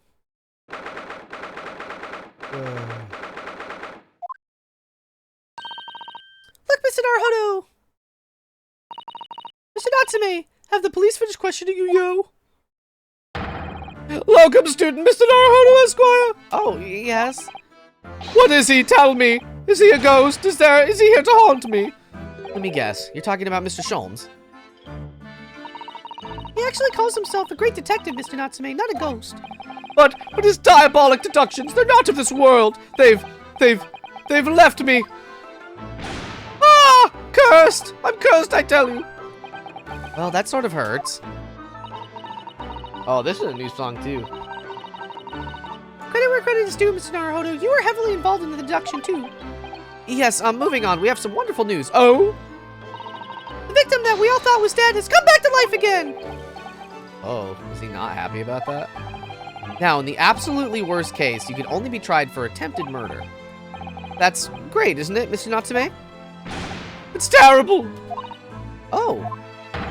I'm stuck in the cell, suffering for some silly wrong end of the stick. You didn't you? Confess you're a killer. Why the mustache? Constant questions. Sorry to hear that. Ah, that selfish shyster. Make up your mind. Are you dead or alive? If you were coming back to life, why bother dying? Bonsai buddy, hello, hello. He dancing. He doing it. Wickedly wishy-washy, William. Well, it seems likely that Mr. Shamsir was never actually dead in the first place. Oh, yes, that might make sense. I am pleased that he's alive, of course. A lively debate last night was much fun. I'd be sad to think it was our last. Oh. Oops. Oh, what do you mean, oops? Oh, Mr. Natsume, does this mean you did see the victim last night? You met with Mr. Shamspear, didn't you? Just, what do you mean? Why are you hiding things? I'm not saying another word. I demand to have a lawyer present. What do you think I am? Please, Mr. Natsume, we need to hear your side of the story. Why am I cursed like this? I will converse with you, the cursed man. Can you tell us exactly what happened last night then, Mr. Natsume? There's nothing to tell. But, Mr. Naruhodo Esquire, I am eternally grateful to you for helping me with that accursed case yesterday. Case that saw Ms. Green hospitalized after she ended up with a knife in her back. hard to believe that was only yesterday. After the trial was over, I trudged my weary way back to my lowly lodgings. And that evening at past 9 it must have been, I visited Mr. Shamspeare. So you did go to the victim's room then? As we feared. I didn't do anything wrong! I'd never been to his room before. It was the first time. Then what made you decide to go? I bumped into him when I arrived back at the house. We got chatting and it developed into a discussion. But he had to go out, so I bade him farewell. That ties in with what Mr. Garrideb said, that the victim went out and came back after 8. We met again later that evening, at around 9 or just after, and when I took him some nice tea I'd brewed as a gift. So it was you who brought the tea that had clearly been drunk at the scene then? And I suppose you were discussing the works of Shakespeare, were you? Yes, that's right. That's exactly right. Romeo and Juliet! Who was the stronger? It was a delightful debate. I'm sure. Such a stimulating subject, Shakespeare! And the debate became very heated, so you slipped poison into Mr. Shamspeare's tea? No, never! Not at all! Team Juliet won, that was me, and when I left his room, the flamboyant fellow was fighting fit, I swear it, categorically! So he claims nothing, everything was fine. So Natsume, you often say the same thing about yourself, I've noticed, that you have a cursed existence. I'm sure I've mentioned this to you before, but I've been here in Great Britain for a year now, and in that time I've learned that it's no place for me. It can be very trying to live in a foreign land and adapt to ways of another culture. There are foreigners everywhere I look, and they all stare at me, they all laugh. That's the impression I get whenever I go out. It makes me scared to leave my room. Which is why I've become a recluse, but even in my room I find no respite from my fears. I've moved 4 times that I can remember, and then 1 week ago I moved into Briar Road. But why? I mean, why did you choose that place? It doesn't seem very comfortable. Because the rent is cheap. I have so little money it spoke to me. The rent? Obviously, there's a reason why it's cheap, because the room is cursed. Cursed? Cursed how? You stop it. The previous occupant, a man who lived there before I took the room, died there. Oh no! He was only a young man, but one morning he was found dead, and no one could explain why. Surely no one would want to live in a room with a history like that. I love dead things. I didn't. When the letting agent recommended the place, I wavered. But I want books, and books cost money. A horrible history is a small price to pay. When I realized it would mean I could buy more books, I signed the lease like lightning. Brave or blinkered? What? But after I moved in, I soon came to realize what I'd done. I realized how horrible that room's history really was. Gosh, was it really so awful? Horrible history. How did the room's horrible history affect you, Mr. Natsume? What happened? At first, I was just a feeling. The feeling of beady eyes boring into my bag, watching me. Do you think that might just have been your mind playing? Do you think that might have just been your mind playing tricks on you? No. My mind doesn't know any tricks. It was someone else. It's been one long nightmare ever since I was given the keys to that place. A nightmare? You've been having bad dreams, you mean? All the souls who've died in that room lean over me in my sleep and try to strangle me. Try what? That really is horrible. That's a pretty serious use of words. And now that I come to think of it, it happened again last night too. The very same night that Mr. Shamspeare was writhing in agony from the poison in his body. I was on the verge of being suffocated silently by those miserable spirits in my room. You simply must move out of that room as soon as possible. Yes, you're right, I know it, and that's why I'm already searching for the next room with a history to call home. I think perhaps you should try to avoid accommodation with any kind of history at all. Otherwise, I'm scared that you yourself may become history. Ooh, Sasaru-san knows how to make a man listen.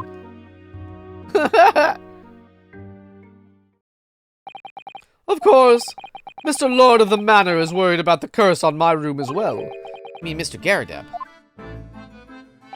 Yes, he looks like he knows that if people keep dying there, he'll never be able to rent it out again. Well, that's true. I, for one, wouldn't go near the place. Ah, perhaps. That may explain why the landlord pays so much attention to the gas lamps on his tenants' movements. You mean because he's worried about their well-being? He does seem to have an unusually keen interest in the amount of gas in the pipes. There must be a reason why he keeps such close tabs on the occupants of his let rooms. What do you mean he pays so much attention to the gas lamps? Oh dear, no, it's nothing to do with you, Mr. Natsume. Please, forget I said anything.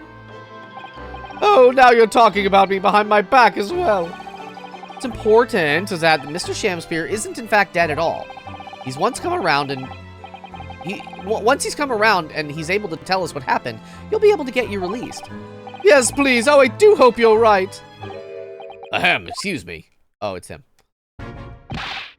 Inspector Gregson. I couldn't help overhearing what you just said.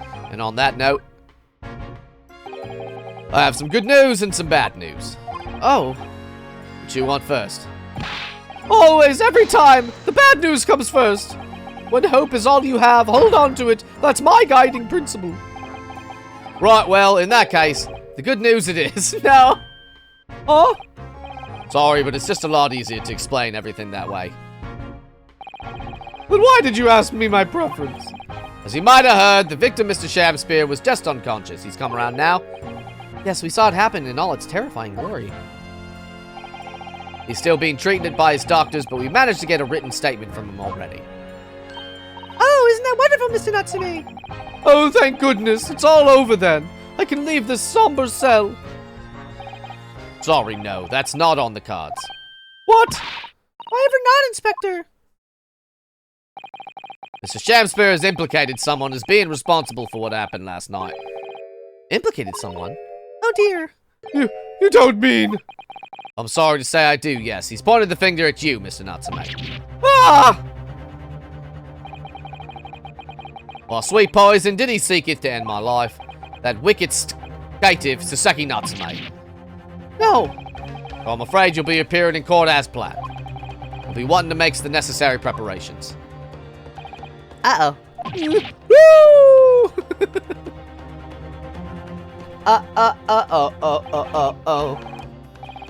So, once again, Sasaki-san found himself having to take the dock in the Old Bailey.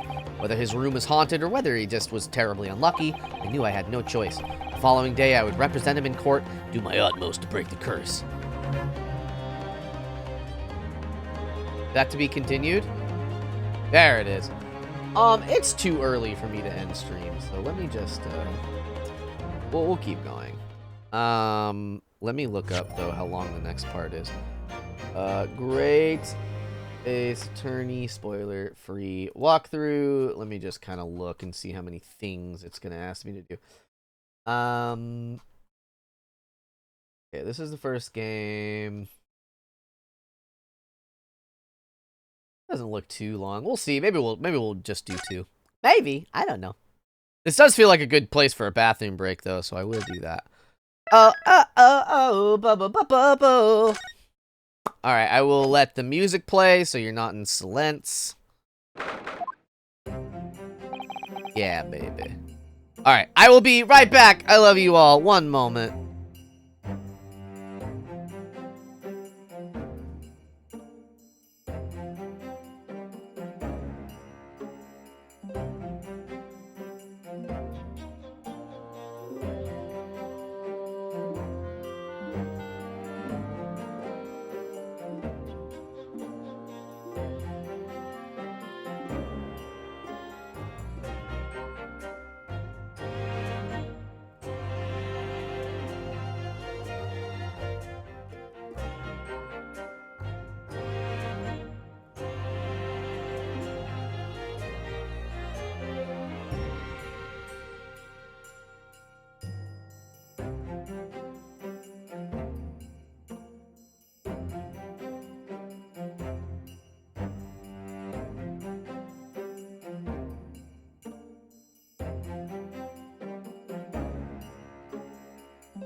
Hello. I have a mouthful of nuts. Nuts. They're yummy. All right, baby. Here we go. Ah. Thought my chair was caught on something. It wasn't. Everything's fine. Here we go. The Old Bailey. This place always makes me feel strange. I seem to get chills down my spine and break out in a nervous sweat all at the same time. Well, I didn't think I'd be back here so soon. That's my line. Good morning. Ah, good morning, Mr. Natsume. It was only 2 days ago that I was declared not guilty here. Yes, we somehow managed to prove that he didn't stab Miss Green in the back. But now this. Another morning, another murder, and here I am again in this hellhole. Thank you, Chief. Can't keep coming to court. I didn't even think that he's right. It really does seem as though he's cursed. Mr. Naruto, I'm afraid I have bad news. Oh! Mr. Natsume, good morning. Yes, morning. So, here we are again. Yes, again. Judicial Assistant Miss Mikatome Esquires, what's the bad news? Oh dear, you heard, didn't you? If you come in shouting at the top of your voice, people can't help hearing what you say. Oh, I am sorry. You've done nothing wrong, Mrs. Sato. Now, what is it? Well, it seems that the prosecution in today's trial will be led by Lord Baron Von Zeke. Again? Van Zeeks? Ah! Oh no, oh no, no. The Vampire Man. So-called Reaper of the Bailey, the most legendary prosecutor in the land. He loves wasting wine. Trial 2 days ago, he pursued Sasaki-san and I relentlessly. Of course, by the skin of our teeth. We managed to pull through, but still. Perhaps Mr. Natsume's acquittal in the last trial wasn't the end of the matter. After all. Yes, I know what you're thinking. The legend of the Reaper that says, nothing can save a person in the dock when Lord Van Zeeks is the prosecutor. You gonna kill him. Oh no. Then even if a person is found not guilty, the accused will meet a mysterious end in one way or another. We know that's not true, though, because he was in Japan later in the present. But we've experienced it firsthand. The man we successfully defended met the most terrifying end after his acquittal, right here in the Old Bailey.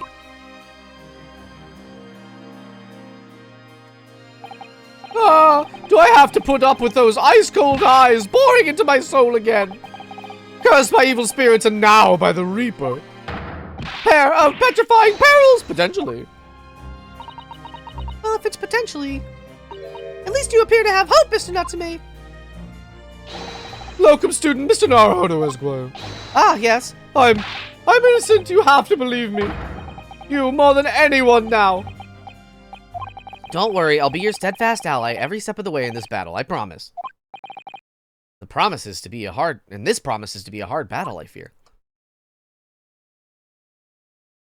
Well, the trial is scheduled to begin shortly. We should move into the courtroom. Let's go. Oh, yes, I forgot to say. I'm afraid he won't be able to make it. Mr. Sholmes, I mean. It's probably for the best. Oh, If he were here, I might be tempted to rely on his help. That could be seen as a weakness. If Lord Van Zeeks were to notice, he'd prey on him mercilessly. At least that's my gut feeling. Mr. Naruto. You're right, yes, you're so right. Oh, well said, Locum student, Mr. Naruto Esquire, well said. I swear on this sword at my side and on the spirit of Cosmo that it harbors. I'll show him what a Japanese lawyer can do. I'll set you free with honor. What I sound like now. Oh, yes. Wow, it's me, Sasato. Wow, amazing.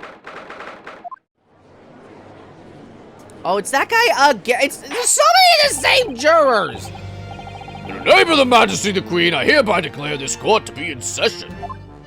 I will now call upon the counsels for the prosecution and defense to declare their willingness to proceed. Ah, he's a vampire. The prosecution is ready. His voice is great to do. The defense is ready, my lord. Readiness for the trial, my learned Nipponese friend, is not what the defense needs. What you need is readiness for your inevitable defeat. Not just my imagination, it's really there. Lord Van Zeeks has such an animosity towards us Japanese for some reason. He's just really super racist is the problem. It was some time ago now that he first became known as the Reaper of the Paley, I believe.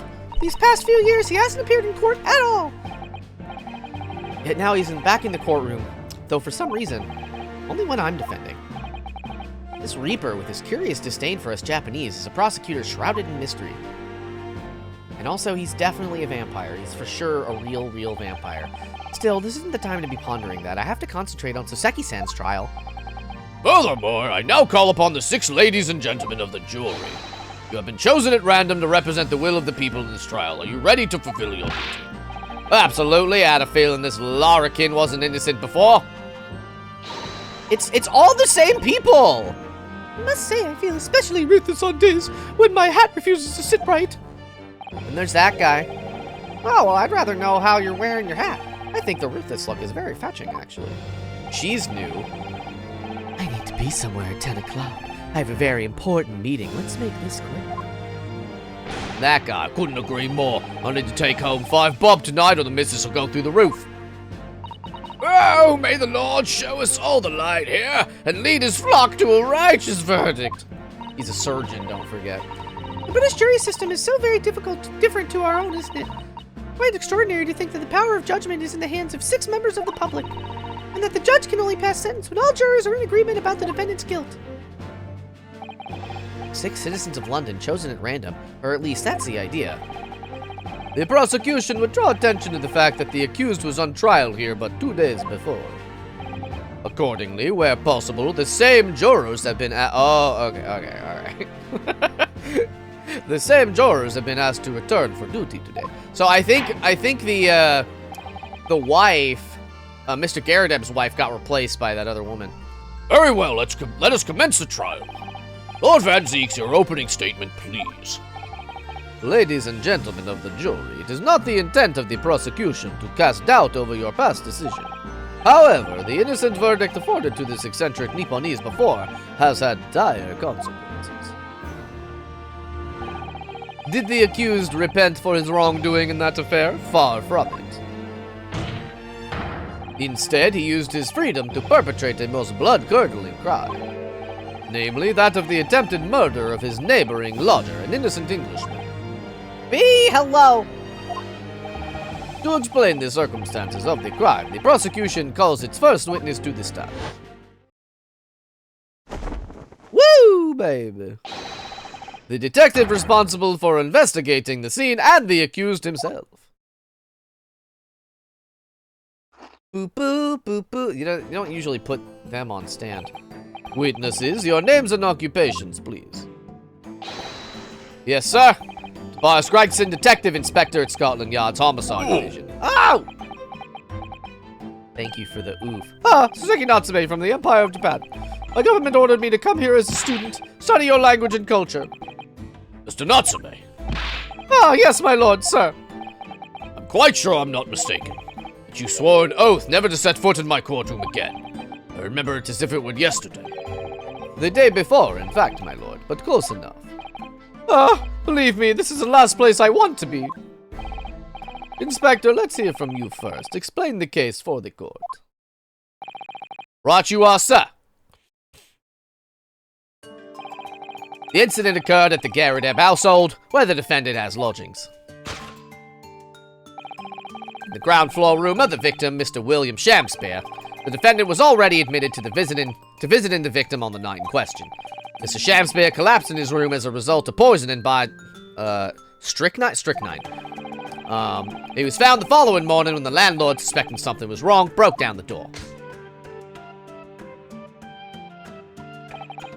That means, I presume, that the door to the victim's room was locked at the time of the incident. Correct, my lord. It was locked from the inside, making entry to or exit from the room impossible. Although the victim, Mr. Shamspeare, lives to tell tale. He very nearly didn't. The man was halfway to heaven when we first found him. I was the first officer on the scene, my lord. I have photographic print here that I took on the time. It's color. It's in color now. Maybe they were always in color. No, they were definitely in black and white. I took out the time to show how it looked. Yes, a chilling scene indeed. The man looks very much deceased.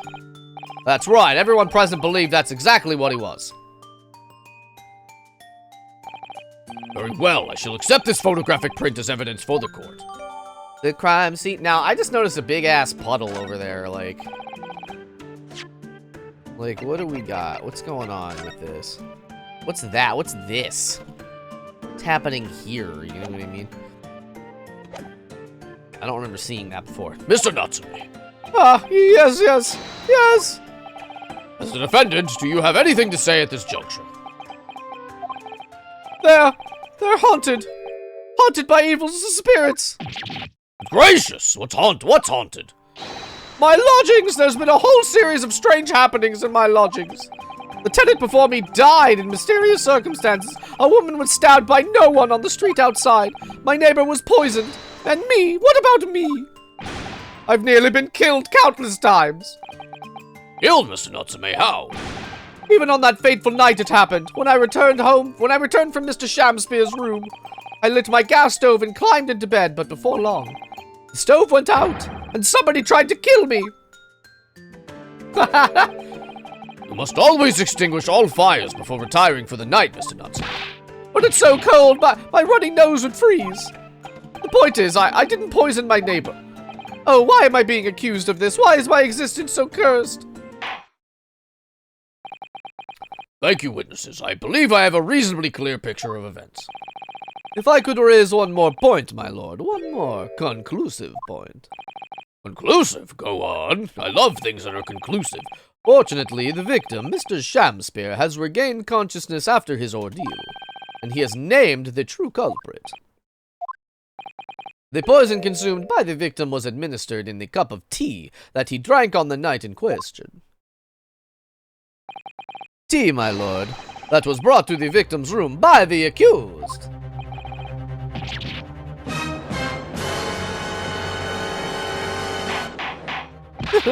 Order! Yes, that's the crux of the whole case. If Sasaki-san is innocent, then why? Why has the victim accused him? Well, Mr. Natsume, what have you to say to this accusation? That evening, yes, I did take some freshly brewed tea with me when I visited Mr. Shamspeare's room, as a gift. The public water pump outside always freezes at night, so I bought bottled water especially to make it. And this is the result. Never will I touch tea again. Never!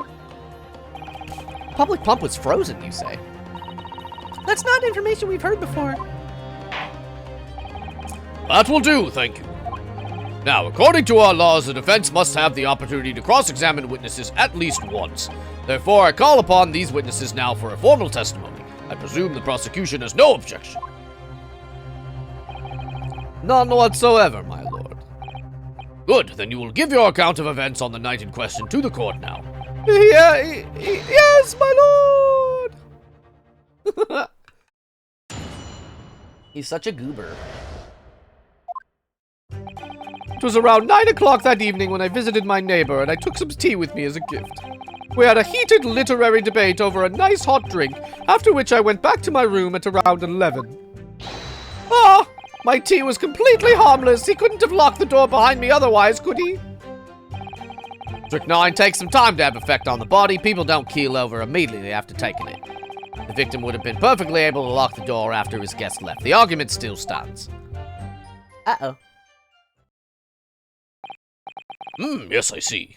It all seems relatively straightforward. Excuse me, but that testimony does raise one rather crucial point, I think. Mr. Natsume claims his tea to have been harmless. Presumably, though, the teacups have been examined for traces of the poison, haven't they? Why didn't I think of that?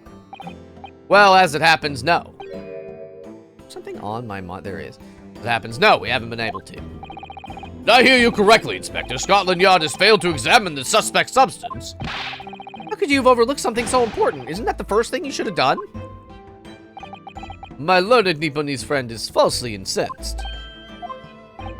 The inspector said Scotland Yard was unable to examine the tea, not that it was overlooked.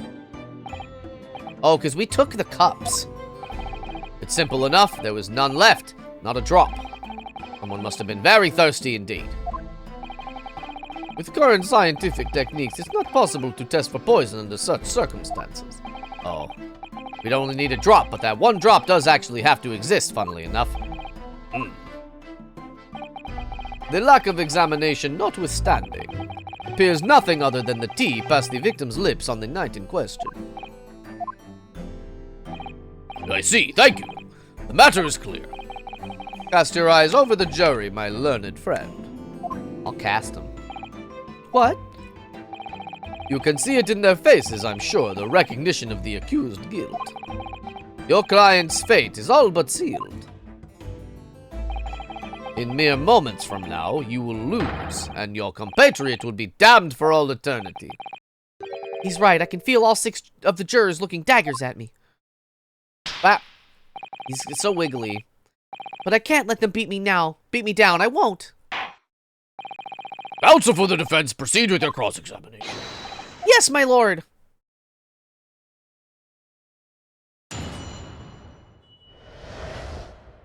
The catastrophic night. Around 9 o'clock in the evening when I visited my neighbor and I took some tea with me. You and your neighbor were good friends then. Ah, no! We weren't friends. Not at all. Not at all! Never, ever! Simple no would have sufficed. Then, why did you decide to pay him a visit? Mr. Shamspeare fancies himself as having great literary knowledge. As a fellow scholar of English literature, we find much to talk about together. Come now, no Nipponese could understand the finer points of English literature. And on the night in question, he's so racist. That was the topic of conversation as well, I presume. It was the day of my last trial when I was acquitted that I just arrived back at my lodgings when I ran into Mr. Shamspeare outside on the street. That was about 6 o'clock. We exchanged 1 or 2 pleasantries, but it soon turned into a heated discussion. He was on his way out at the time, though. So I promised to visit his room that evening at 9 to continue our debate. But did I have ill intentions? No! Not one, not two, not any! Not at all! Never, ever! Simple no would have sufficed, I feel. Then tell the court what did happen when you visited the victim's room. I missed Van Zeke so much. We talked about Shakespeare. Literary debate about Shakespeare's works, I think you said, didn't you? Shakespeare? Ah, very worthy topic of conversation, I must say. Oh yes, my lord. Romeo and Juliet, who was stronger? It was a profoundly pleasurable parley. Romeo and Juliet? Who was stronger? I'm gonna regret asking this, but how did the debate go? Well, we both agreed that we would reach a conclusion more quickly with a reenactment. So we battled it out in a Greco-Roman style, naturally. They were wrestling! What? Mr. Shamspeare had all sorts of costumes in his room for just such a contest. When you say a reenactment, you mean you were actually in costume? It was Romeo and I was as Juliet, and after a vigorous, wild tussle, I, as Juliet, came out on top. A victory I'll cherish forever! I dare not imagine the terrible scene of carnage. The fact remains that it was you who prepared the tea and took it to the victim, correct? I boiled the water in my room and made a pot to take with me. I'd heard that he was too poor to have tea himself, you see. It's true, there was no sign of any tea leaves in the man's room. I wanted to do something nice, to be friendly. That sounds very funky, baby. So why is everyone looking at me with such suspicion? My tea was harmless, of course it was! Do you have any basis for that statement, witness? What do you mean? Tea was harmless, he couldn't have locked the door behind me. Hold it! Oh yeah, baby. Yes, there was not a drop of tea left in the victim's room anywhere, was there?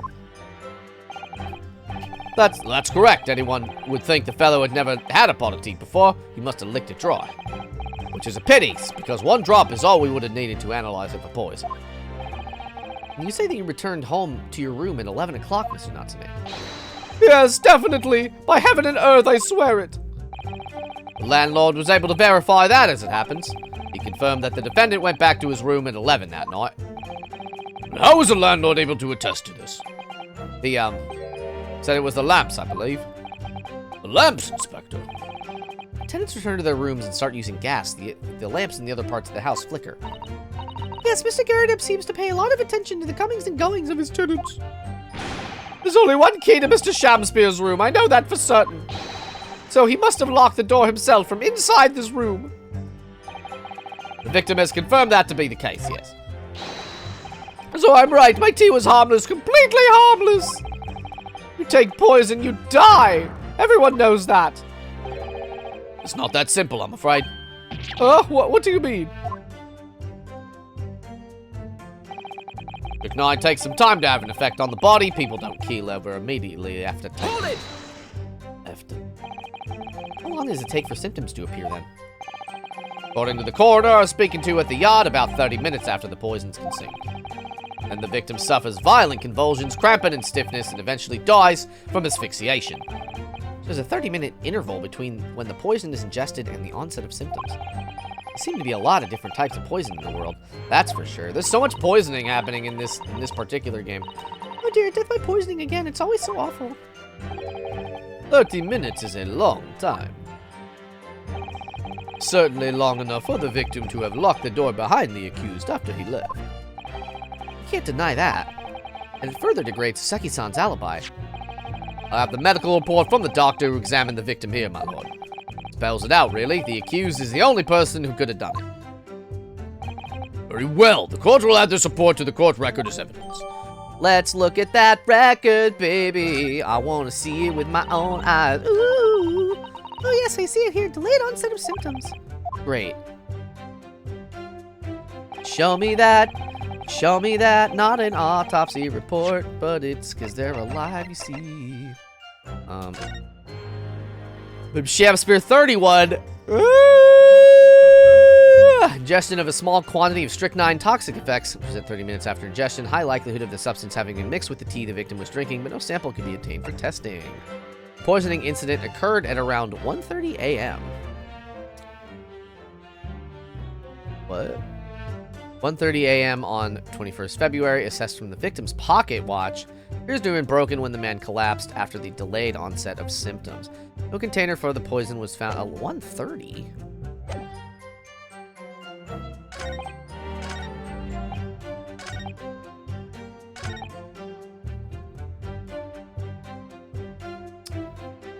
I mean, right? Like, I don't need to...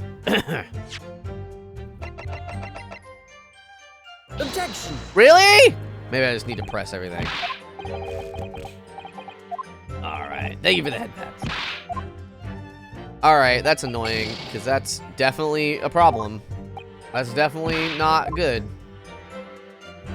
It took him 3 hours. He didn't touch the tea for 3 hours. I might need to, Hold it! just press everybody for something to trigger. The argument still stands, as you say.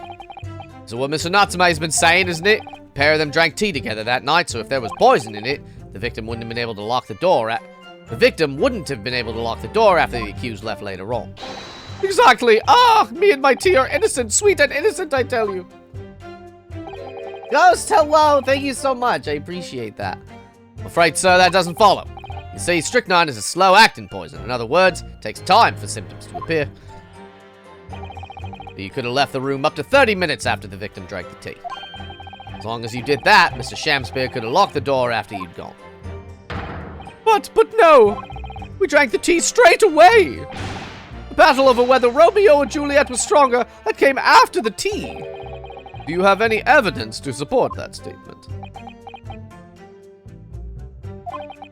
My great homeland, the Empire of Japan, we have a saying. Drink tea while it's hot. Sure, a proverb will satisfy the prosecution. You have tea for me, is it poisoned? I hope not, I'll drink it though, regardless. I'm afraid there's no conclusive proof to support the defendant's assertion. On the contrary, there are sufficient grounds to infer his guilt in this matter. No! That's the extent of their testimony, is it? I could voice a personal opinion, Mr. Naruto. Of course, go ahead. Mr. Natsume is arguing for his innocence so adamantly and so persistently. And Inspector Gregson just brushes off what he says aside. It's really quite infuriating. I agree. We need to find an inconsistency in what the inspector is saying, I think. I'm afraid so. As things stand, the jurors are sure to find Mr. Natsume guilty. As I see it, what we need to focus on is the poison and the tea. Let's listen carefully to his testimony. You have, like, hot goss tea? Tell me. I do want that.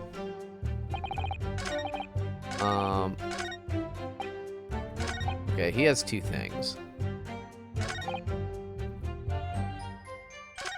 The victim would have been perfectly able... Okay, so what do I have?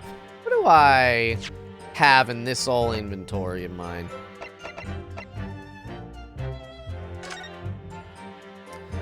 Let's, examine... Oh. My God. Okay. So, if anything out of place. Oh. So, there's a ring inside this one. Which means they took a while to drink it. Must be the cup that Mr. Shamspear is drinking from then. It's stained on the inside. Tea does that, I'm afraid, even green tea. Oh, really? I've never noticed before. You've never noticed? Well, I never leave it in the cup long enough to leave a mark. I like to gulp it down. Drink tea while it's hot. That's the Japanese way, isn't it? Oh dear, so many people seem to have the wrong idea about our culture, and most of them are Japanese! Okay, but that seems pretty, like, important, right? This is the teacup from which Mr. Natsume was drinking. Yes, unlike the other one, the inside of the cup is completely clean. Suppose he must have drunk the contents before the tea had a chance to leave a mark. I always gulp it down, too. Sorry, Mr. Naruhodo? Well, if you sip it little by little, it goes cold. Clearly, I shall have to instruct you on the proper way to take tea. Ah. Bum bum bum bum bum bum bum bum.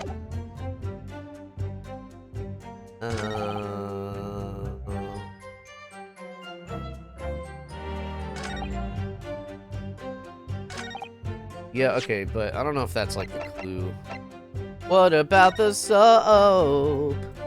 Oh, there's a big hole in the soap. Oh. What is it, Mr. Naruhodo? Bar of soap when we first found it. I could have sworn there was some sort of round disc in this depression just here, a reddish one. Yes, you're right, I remember it too. But now the depression is completely empty. Where could the disc have gone? What the hell? What do you mean? This tea is spicy. What kind of spice? Star spice? That's a thicky boy envelope. Not really a lot to examine. Whoever opened this envelope didn't bother with a letter opener or scissors, did they? Yes, whoever opened it was clearly someone with an unrefined temperament. And judging by the angle of the rip here, this person in question must have been right-handed. Sasato. I think perhaps someone's been reading too much of the... I think perhaps someone's been reading too much of the Adventures of Herlock Sholmes. PJ, hello, how are you? Welcome, welcome. You can never read too much of it, Mr. Naruhodo. Never! Okay, well. Nearby street map. This is from the other case. This is the same. Okay. Why's he got a fork though? Why do you have a fork though? But why do you have a fork though, you know?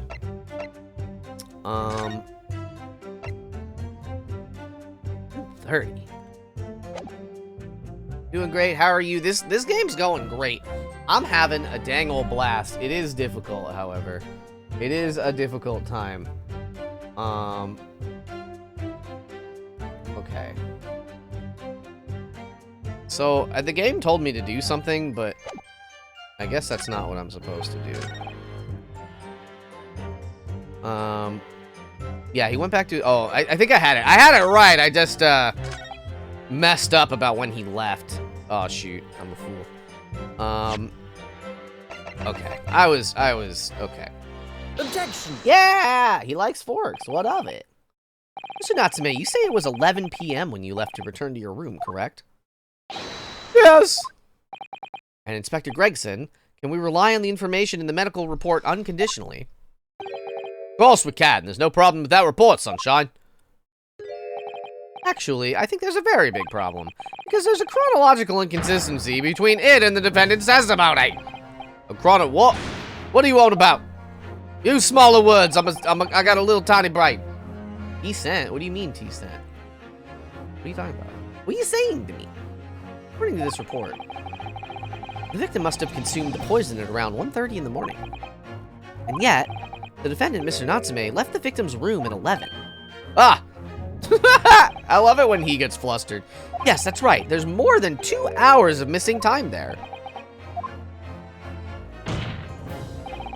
In other words, if there was poison in the tea that Mr. Natsume brought to the victim's room... You long for Twitch? Oh, I got you. How could the victim have fallen ill to it 2.5 full hours after the defendant left? Whoa! They matched. The defense's argument is entirely reasonable. How do you respond, Lord Vengeance? I mean, he's gonna respond with the teacups. They got little scythes on the wine bottle. It's so cute. Excuse me. Do not throw it. Pray forgive the discourtesy if my mind has wandered. I was considering what cuisine would be best complement the contents of my hollowed chalice this luncheon. How could it have happened, you ask? No! I do hate to shatter illusions, but my Nipponese friend appears to be chasing a phantom idea. A phantom? What? Is it so hard to imagine that the victim drank his tea after the accused had left? For example, at the time stated in the medical report, yes, at around 1:30. Objection! Mr. Natsume brought the tea with him to drink together with his neighbor. And in Japan, there is a well-known saying, drink tea while it's hot. Objection! Ugh. In my country, there is an even more apt saying. There is nothing more refreshing than cold tea. The point is, if there was such a long gap, there may have been other ways to explain how the victim came to be poisoned. Other possibilities. What sort of possibilities, Counsel? His eyes. Well, for example, this man could have had another visitor. Another visitor? It's a very bold assertion, my learned friend. From someone who has nothing to substantiate it. Or the victim could have taken the poison of his own volition. Suggest this may have been a suicide. Objection! Mr. Shamspeare has categorically denied suicide. The idea can and must be discounted. Objection! Oh no. But he could be lying.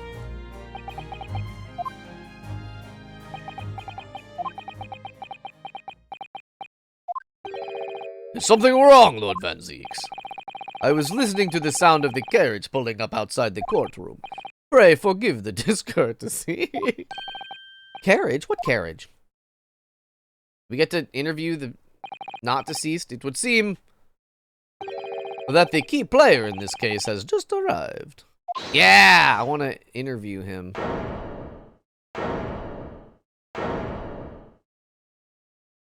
Oomst. Out, out, brief candle. Life's but a walking shadow. Stop! A poor player that struts and frets his hour upon the stage, and then is heard no more. Stop it. It is a tale told by an idiot, full of sound and fury, signifying nothing.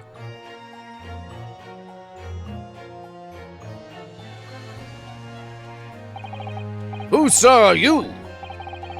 William Shamspeare, my lord. Alas, 'twas I, undone by these bitter events, I, the victim. I am the victim. What's he doing here? He's got a magic wand. The prosecution seeks to call this gentleman to the stand. With his testimony, my learned friend's futile resistance will be utterly crushed. Yeah, okay. You're calling him as a witness? Very well, counsel. I grant your request with interest. I'm curious to discover what the court shall hear from the victim himself. Oh, look at him. Happy I am, Shamspeare, to regale thee with my tale of woe, my lord. But I still have my own tale to tell, my own tale of worse woe. I can regale the court with my tale of my perfect innocence and perfect English. What is that outfit indeed? He's a fancy lad. So do, Mr. Natsume. Let the court now hear from the victim. I'm a victim. So, oh, there's that guy again. All right. Well, that's Mr. Shamspear. Who's that other man beside him? Yes, I feel that we've caught a glimpse of this man before. State your names and occupations for the court, please, witnesses. A writer of words so sweet, they do scent the breeze. An inventor of ideas so profound, they compose the earth. The unrivaled poet, the unmatched scribe, William Shakespeare. Were the great bard to be recalled to life anew, lo, what a magnificent man. Good fellows, I am he who ponders such a miracle, William Shamspear. Oh, he's pretending to be reincarnated. Oh, the name's Meterman. Adrian B. Meterman. He's the meter man.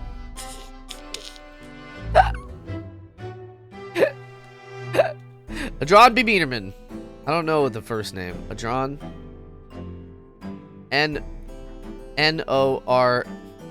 Norda? That's nothing. Adron B. I don't know. Adron B? Adron B. Meterman? That's gotta be it. Adron B. Meterman. Okay. Alright, okay, we got there. Oh, I work for the Altamont Gas Company, East End branch office. Ah, I remember now. It was yesterday on Briar Road. Oh, yes, she's right. It's him. Yeah, but we saw him before, too. Oh, what's this?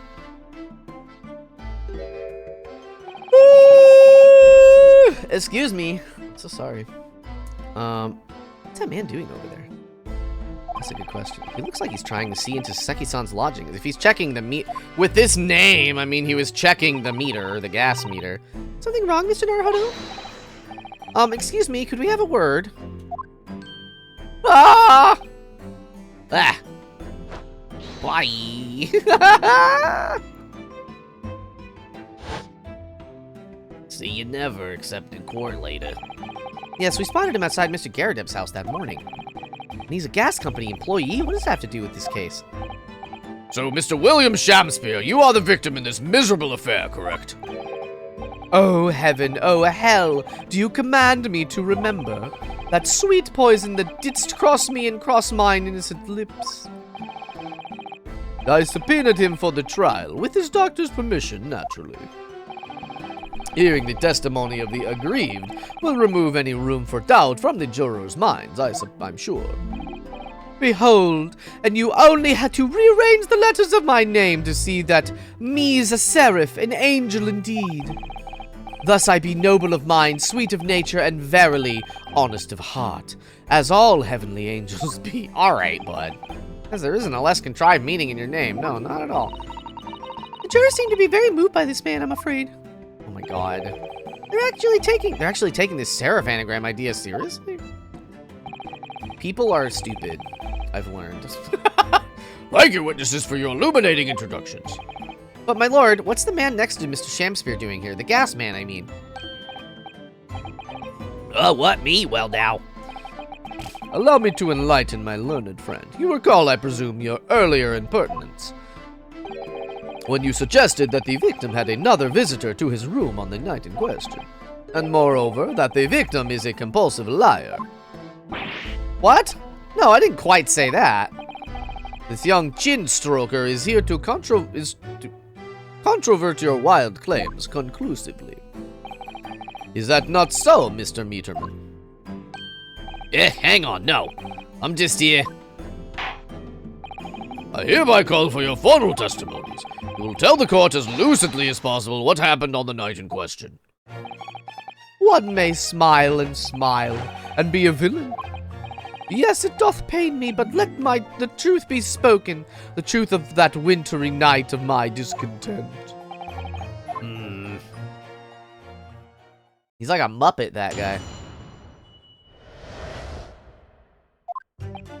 Snow lay about, my neighbor did cometh in the evening, bearing the gift of tea. But marry, bitter was his drink, and when he left, I did fall prostrate on my table. 'Twas the tea alone did pass my lips in that late hour, naught else. I was outside this bloke's window in the freezing cold all night, keeping an eye on his room. No one else visited his room but that short little round back Easton fella. Wow. Oh, wow. What are you doing all night? Wait, what did you say? You were keeping an eye on Mr. Shamspeare's room all night? That's right. Of course, the bloke's window is all but blocked up, isn't it? But there's a little gap in the bricks where you can see into the room. So I spent the night trying to keep my teeth from chattering as I peered in through that. The question is, sir, why? Ah! Well now, that's because he's on my list. What a piece of work is a man. Wherefore wouldst thou not stare in wonderment? What are you talking about? That's for real. This buzzing busybody hath not part in this play. I pray thee, pay him no heed, make no more ado about his tedious words. What'd you say? He's like a bee. Oh. He looks like a bee now. He's like a little bee man. Drone bee meter man.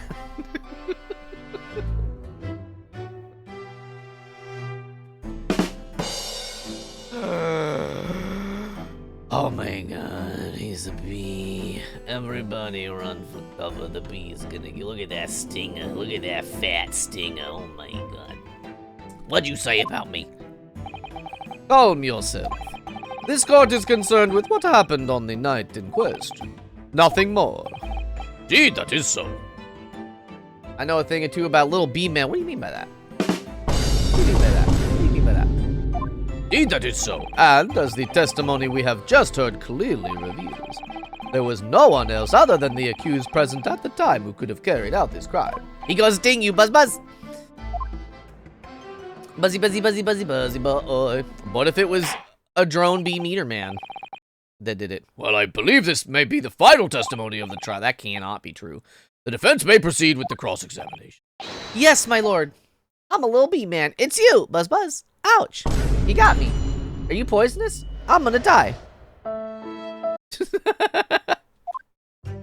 All right, let's press it all, baby, baby, baby, baby, baby, baby, baby, baby, baby, baby. To be clear, by neighbor, you are referring to the defendant, Mr. Natsume. Oh, indeed, sire. Perchance thou wouldst that I call him the man from upstairs. And at what time did the mustache Nipponese visit you in your room? Our meeting was promised for the hour of 9, and lo, did he come to tender a gift of fragrant tea. Details which are in accordance with the defendant's own testimony, yes. No, looks around nervously. Comfy's just dead on the ground. As we were broiled in such a literary debate as history hath not seen before. By which I presume he means A discussion about who is stronger, Romeo or Juliet. I, Shamspeare, did play the part of young Romeo, whilst my neighbor played the fair Juliet. Each of us dressed as our characters be, to bring weight to our merry experiment. I dare not imagine the scene. Frailty, it's such a silly notion. Thy name is woman. Canst thou imagine how dismayed I was? Yes, I had heard from the English art of jujitsu, but ne'er did I dream 'twould be a skill practiced by the comely maiden. Juliet beat Romeo up? This is not helping our case. I believe the court has heard enough about your earth-shattering literary debate. Perhaps you could reiterate your statement about the tea that the accused brought to your room. My liege, I am thy servant. Gladly I would do thy bidding. But marry, bitter was his drink, and when I left, I did fall prostrate on my table. Yeah, what did I do? Let me stop you there. Mr. Natsume left your room at 11 o'clock, but it wasn't until after 2 that the poison made you collapse. That amounts to more than 3 hours of missing time. Look at him go! What is this? Oh, I love him. I want to do that. That's kind of like the safety dance from, or the panic dance from, Ghost Trick. A little bit, a little bit, a little bit. Wow. A little bit, a little bit, a little bit. Wow. If the defendant had really put the poison into your tea, That 3 hours window of time is something you're gonna have to explain. Gladly, 'tis an easy task. What? I did drink of the tea, not while my guest didst tarry, but after he took leave of me. Faith, 'twas stone cold, but at 1 hour post midnight, verily were my lips parched. That doesn't sound normal. Nay, 'tis quite ordinary, sire, after all. Thou wouldst recall our fiery debate. Amidst such argument, there'd be no time for fiery tea. Romeo and Juliet again, and who was stronger? Mr. Shakespeare, in summary, allow me to confirm. He's just like me for real sometimes. Did you not come here with the intention of naming your attacker? But of course, my liege. Was the stupid lover of words did attempt to shuffle me off this mortal coil. We all know what that means. Was the tea alone did pass my lips that late hour, not out. He was holding a fork, though, everyone. So you didn't have any kind of evening meal? Dinner, supper? Ha! Fee on luxury, fee on gluttony. To eat thrice daily is but a waste of time. Sorry? I would that my belly were full, no more oft than the sun doth rise. Well, most heroic eating habits, I must say. Night and day, that's Untrue. He's galloping on a fake horse. night and day I fill my hours with learned study of the great bard and playwright. Hence it is it that there doth not in my chamber be than the costumes of mine art. I'm not going to take the L on misreading any of what this guy says. I'm going to be honest with you. Well, that would appear to be the case, even a rodent was found starved to death. Now that I think of it, it's not just food that was conspicuously missing from that room, was it? I don't recall seeing a single play or script anywhere. For I have devoured them all. Oh, he's a hungry boy. You've eaten them? Every word be within my skull. Didst thou imagine otherwise? Right, that wasn't misleading at all. Now, could you turn around, do you think? Which brings us to the conclusion that the only way the poison could have passed the victim's lips is in the tea. Ah. Oh. I was outside this bloke's window in the freezing cold all night. Hold it! Keeping an eye on his room. But the windows of that house have all been filled in. A historical artifact of the now defunct window tax. Yeah, you're right there. All bricked up horribly. They're horribly just bricked up. Don't think about it too much. But as it happens, there's a little part of the brickwork at the bottom corner that's been opened up. I was looking in through that gap. Yes, there were a few bricks loose, weren't there? For some strange reason, a couple of bars of soap lined up on the ledge outside as well. I don't like going around poking my chin in other people's business, especially on freezing cold nights. But them's my orders, so that's what I'll keep doing, as long as there's breath in my body. What's with all the theatricals today? Out of interest, Mr. Meterman, after the accused had left and returned to his own lodgings, did you see the victim leave the room at all? No, he never left. He was in that room the whole time as far as I'm concerned. And we can therefore discount the possibility of suicide. How can you be sure of that? The police carried out a thorough investigation of the scene and found no receptacle for the poison. And since we know the victim didn't leave his room and hence didn't dispose of the poison's container himself. I bet you it's the little disc in the soap, like it has to be that. That little disc of ours disappeared. And maybe there was poison inside of it.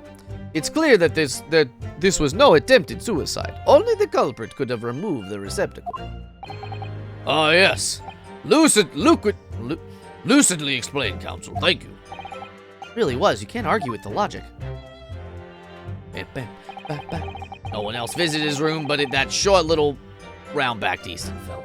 Hold it! You say a short little round-back Eastern fella, so you can't be sure it was the defendant. Objection! All right. How many other short little round-back Nipponese with a mustache do you think there are in London?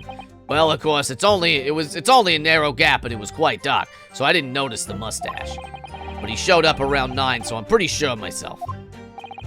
And when the person you saw arrived, did he and Mr. Shakespeare drink tea together?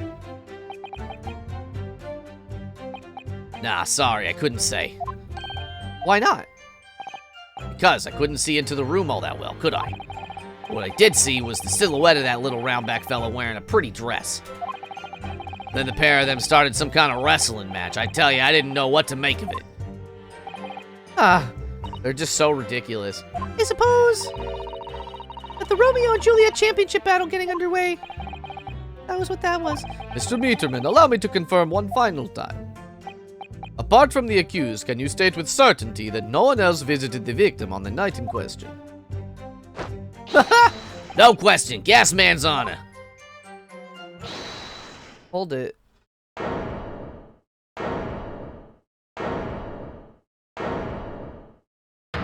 Hello. My lord! Well, just me, yes, Mr. Foreman. I've kept my mouth shut and listened up till now, but this has gone on long enough. Are y'all with me? Yes. Are we to understand that you ladies and gentlemen of the jury are in agreement with one another? That you've reached an unanimous decision? Too right we have. Are y'all with me? Yes. Wait, no, the defense is in the middle of a cross-examination. Be honest, I was holding out a bit of hope for you, young man. Especially after you identified those few hours that followed the accused leaving the victim's room. Yes, the 3 missing hours, as you put it. But in the end, what difference do they make? None, as far as I can see. And since that's now apparent, there's really no reason to delay our decision any longer. Like I was saying before, if I don't take 5 bob on with me tonight, the missus will blow her top. What was that? Sorry, I didn't quite catch what you said. Very well, let the court be apprised of your decisions. Ladies and gentlemen of the jury, you will state your leadings as to the defendant's culpability. Guilty! Guilty. Guilty. Guilty. Guilty. Guilty. Uh-oh. That's pretty guilty. What's going on? We're being pronounced guilty, so now we have to change the jury's mind. All of you? Well, it would appear that the jury is indeed unanimous. Just drink it for once in your life, bud. Come on, So at this time, at least, it seems justice will be done. All's well that ends well, as they say. This calls for a toast, I feel. To the guilty being punished.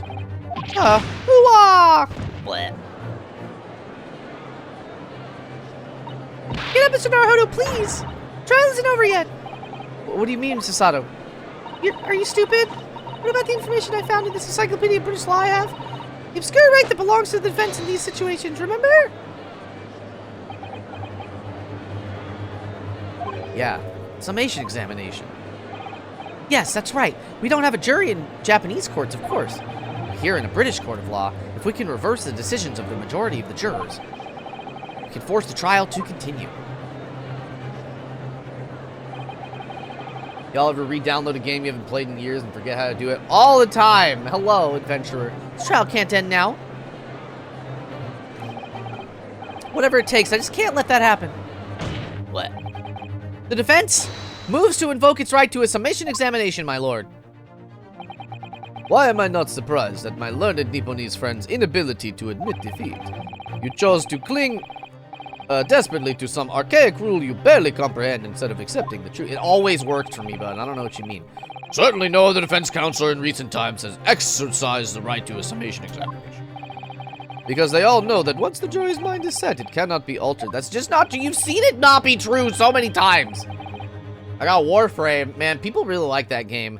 I've been asked to download it and play it a lot of times. I just never have. Maybe someday, but probably not. Nevertheless, the right remains and must be upheld. Defense counsel's request is granted. This court will proceed with the summation examination. Blah, blah, blah, blah. Thank you, my lord. Oh, the game actually had voices. Thank you. I do the voices. Are you and your fellows prepared, Mr. Foreman? Believe me, my lord, we know all about this young man's tenacity. And we're ready for it. Very well. In that case, ladies and gentlemen of the jury, I hereby call upon each of you to state the grounds upon which you find the defendant guilty of the crime for which he stands accused. Yeah, give me your logic, you idiots, you stupids. Don't be cat voices. Boop, boop, boop, boop. Barry! I'm thinking of ideas for my 100th playlist. Make it cats. The theme is cats. And boys. You have 2 options. That opens it up a lot. The victim may not have been well off, but he's a noble man and straight up. There's no reason to doubt the man. Well, I do declare the good gentleman has no reason to lie. In fact, I think he's rather splendid. Just look at the accused by comparison. He's Japanese, stoops all the while, and has a mustache. Very fishy. There's no evidence to suggest this gangling actor is a fraudsman. For now, at least. Ugh, I really don't care, like. I just need this trial to end quickly. 3 hours of missing time is nothing when you reach my age, you know. Nothing at all. If I play this about my cat Snowball, I play this about getting a hug from a boy. But what about cats and boys? Together at last. I knew it. Every single one of them seems completely convinced. It would seem that from all the jurors have come to the conclusion that Mr. Shamspeare is a fine, upstanding, and honest citizen. If you ask me, they've been bewitched by his strange theatrical movements. And sadly, nothing Mr. Natsume has said appears to have registered at all. Well, here goes. Let's not forget. I pleaded with the jury on Taseki-san's half before, and it worked, so you never know. Before we begin, it might be an idea for me to remind you exactly how these work. I know how they work. Still very new to British law. No need. I don't need to do it. Basically, we have to pit the jury against each other, because once they've reached this point, so the game tells us, showing them new evidence and stuff, they're not gonna, like, believe it, is like what we're told. So we need to, like, pit them against each other. And I've been through plenty of these summation examinations already now. I think it's important that we don't delay the start any longer than necessary. Of course, I understand. I'm quite sure you're right. If you're confused by anything at this point, you can turn to me for advice. Whatever you like! I'm here for you! The key to this is really listening carefully to each juror's statement. Finding 2 that are contradictory and pitting the corresponding jurors against each other. Without further ado, What about a playlist about the law, about legal court cases? without further ado, please, counsel, proceed with the summation examination. Are we still, like, real far away? Kind of. Okay. Yes, my lord. Jury examination. Look at him back there. Just looks like an idiot. The victim may not be well off, but he's a noble man and straight up. There's no reason to doubt the man. Hold it! All that. Well, there are plenty of people in London who seem noble but poor. Couldn't some of them also be liars? I've no doubt about it. Like that shaky client of yours, for example. Absolutely not. Mr. Natsume is no liar. Look, the point is, the only thing that passed the victim's lips that night was a Japanese man's tape. And you take the gas man's testimony into account as well, the truth couldn't be any clearer. Ah, well, it's alarmingly logical. But let me be frank here, I'm a gentleman with a gentleman's values. Turns out that the old Shakespearean chum is a rotten liar after all. I'll gladly change my decision about the defendant. And I'm sure my fellow gentlemen on the jury would do the same, isn't that right? Yes, perhaps, though I don't see it happening. What's that? Elderly gent on the end here, you know, you'll have to speak up. Look, I really don't care about all this nonsense, I just need this trial to be over. How many gentlemen do we actually have on the jury, then?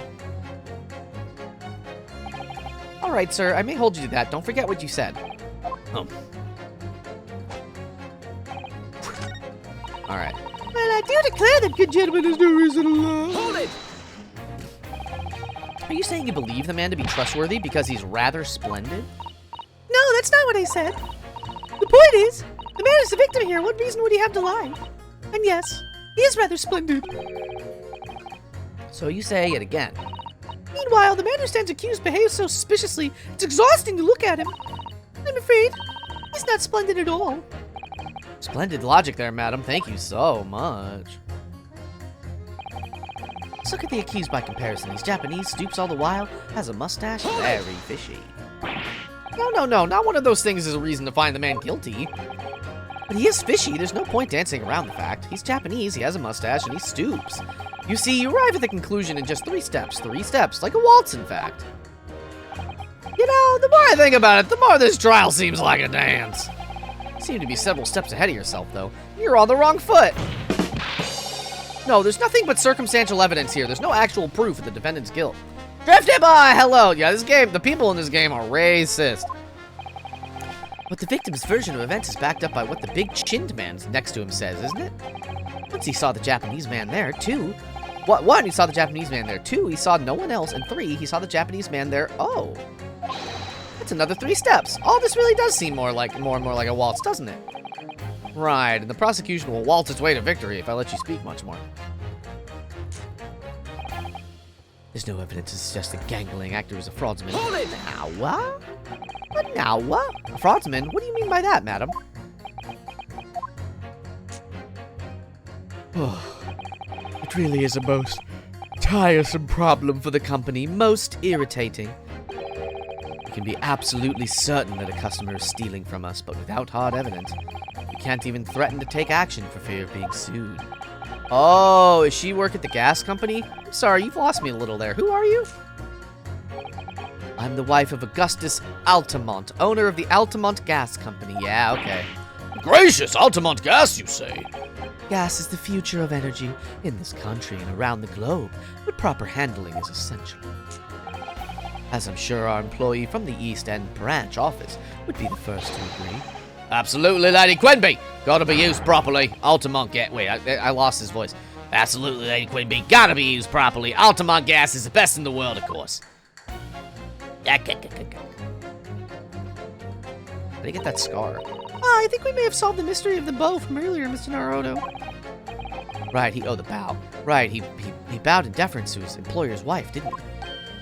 Ah, so would I be right in assuming that the reason Mr. Miedemann was watching what Mr. Shamspear was up to in his room? I'm afraid there is no ends to the lengths the population of the East End will go in order to steal our gas. So I really have no choice when the company identifies someone as a possible fraudster. But to dispatch a worker to watch the suspect day and night, we're very thorough in our investigations. So you mean Mr. Shamspear is... I wouldn't come out and say it in public. Wow, it's a bee umbrella! But you can finish that sentence with a grubby little gas thief. You have noticed the public gallery here, have you? The eye of a man hath not heard, the ear of man hath not seen. Faith, wouldst thou wound me with thy words, were I to let them penetrate the skin? But seraphs hear not insults, only choirs of angels in song.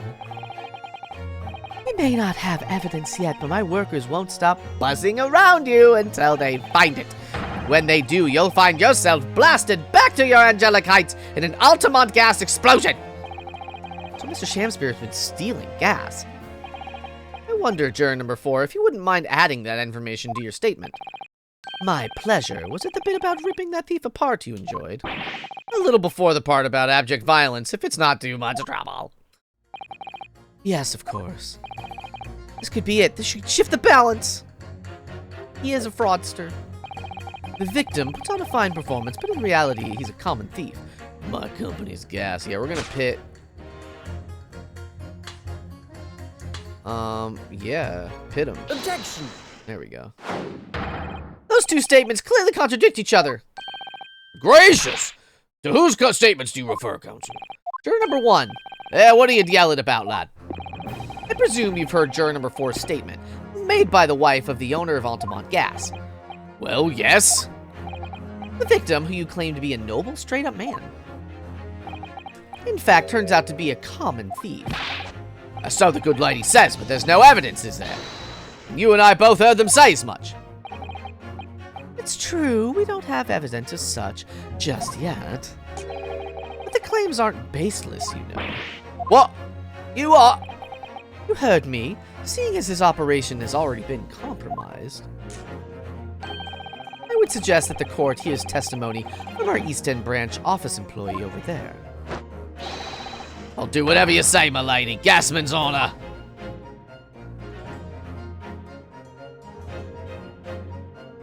Oh, he's so serious. Juror number 1, you say that you're a man of your word. If I could show that Mr. Shamspear was a liar, you assured me that you would reconsider your decision about the defendant's guilt. Yes, I did say that. And as a man of honor, I'll hold to it. As I'm sure the other gentlemen of the jury will. Me? Oh, well, yes. Now that we found out the man's a liar, perhaps we ought to consider the matter further. Well, if I'm perfectly honest, I haven't heard half of what you've all been saying, so if this means you'll recap a few points, that would suit me down to the ground. Oh no, I'm not having any part of this. I want this trial over and done with. In that case, I shall change my leaning. So, Mr. William Shakespeare, if that is your real name, we of the jury demand to know exactly what kind of man you really are. Boom, boom, boom, boom. Poor Mr. Roadworker, man. Juror number 5. His wife is gonna be so mad at him. That's 4 jurors, 4 for not guilty. Yes, Mr. Naruhodo! Victory! Hell yeah! Bump, bump, bump. Order, order! Well, this is quite extraordinary, I must say. As a result of the defense's summation examination, the jury's leading has changed. Now only 2 jurors say guilty, whilst 4 say not guilty. I don't know how I messed that up so bad. I therefore declare this court to be in a state of disaccord, and order the trial to continue. Yeah, there's a sword. Don't throw it. Oh my god. Ah! It was fruitless. You have spoiled the bouquet, Mr. Shakespeare. The ladies and gentlemen of the jury now find they are unable to trust you, the victim. But you gods will give us some faults to make us men. So God mend me, I do swear. This gas man speaketh that which concerns him most. Naught but gas, naught but thin air. Aye, it burneth bright a while, but it hath no substance, and it doth reek foul. Oi, what do you say? Do I take it, Mr. Shakespeare, that you deny the allegations of gas thievery? Most heartily, my lord, hast thou forgot, as I am a seraph, an angel, noble of mind, sweet of nature, and verily, honest of heart. Ah, you flowery-mouthed pompous beanpole, just because I haven't got the evidence yet. Mr. Shakespeare, if in fact you are not noble of mind, sweet of nature, or honest of heart, if you are a liar, then your testimony should have no sway in this courtroom. If it is my considered opinion that at the present time no other possible culprit of this crime has been identified. All testimony heard by the court thus far heavily implicates a defendant. In short, it would not be unreasonable at this stage for me to rule on the case. Oh no. However, in light of the fact that the jury has expressed concern about the fidelity of this witness, I believe it would be inappropriate for this court not to pursue the point further. Objection! I assure you, my lord, that would be a waste of the court's time. The gas in this case are unrelated. Juror number 4. Yes? Didn't you say before that although you had no hard evidence to prove this man had been stealing gas, you have strong grounds for suspecting him? That's right, we do. Don't we, worker? Worker bee. Yeah. Absolutely, Lady Quimby. Gasman's honor. I don't know why I keep giving him that voice. I'm a gas man. Very well, then. We will hear your testimony now. You will tell the court precisely why you believe the victim, Mr. William Shakespeare, has been stealing gas. Yes, my lord. It'll be my pleasure. On the Altamont gas name, I swear. I may, my lord. Go ahead, madam. This worker's testimony may have a significant bearing on the good name of my husband's company. Therefore, I should like to take the stand alongside him in a supervisory role, if you wouldn't mind. Wahoo! Oh yeah, sweet as honey. Yeah. Wow, what? Is he hot for the wife? That's kind of... that's a turn. Very well. As an exception, I shall honor your request. Thank you, my lord. You wait till the boss gives you an earful. Oh, it's gonna sting, you mark my words. So you will both testify before the court on the subject of the illegal consumption of the Altamont Gas Company's fuel. Yes, is that clear, my good man? Clear as Altamont gas, my lady. Which is the clearest in the world. He do be bowing. That's a very Japanese thing to do. You think the gas has gone to his head, Mrs. Sato? I think the man is just a very dedicated employee, Mr. Naruhodo. Alright, we are gonna stop it here for today. It's just about noon. This feels like a good stopping point. So, what is it? G for the options. Baby, baby. We're gonna solve it here. We're gonna make it. We're gonna make a new save. In this slot, we're gonna save the game right there. Baby, baby, baby. Alright, babies. Hell yeah. Let me turn the music back on. Thank you all so much for hanging out with me today. We started off a new heckin' mystery. I'm really excited about how this one goes. So normally I stream Wednesday, Thursdays, but as I mentioned at the top of the stream, since I missed yesterday, I will be streaming more of this game tomorrow. So we're gonna, I don't know, let me look at this guide again real quick.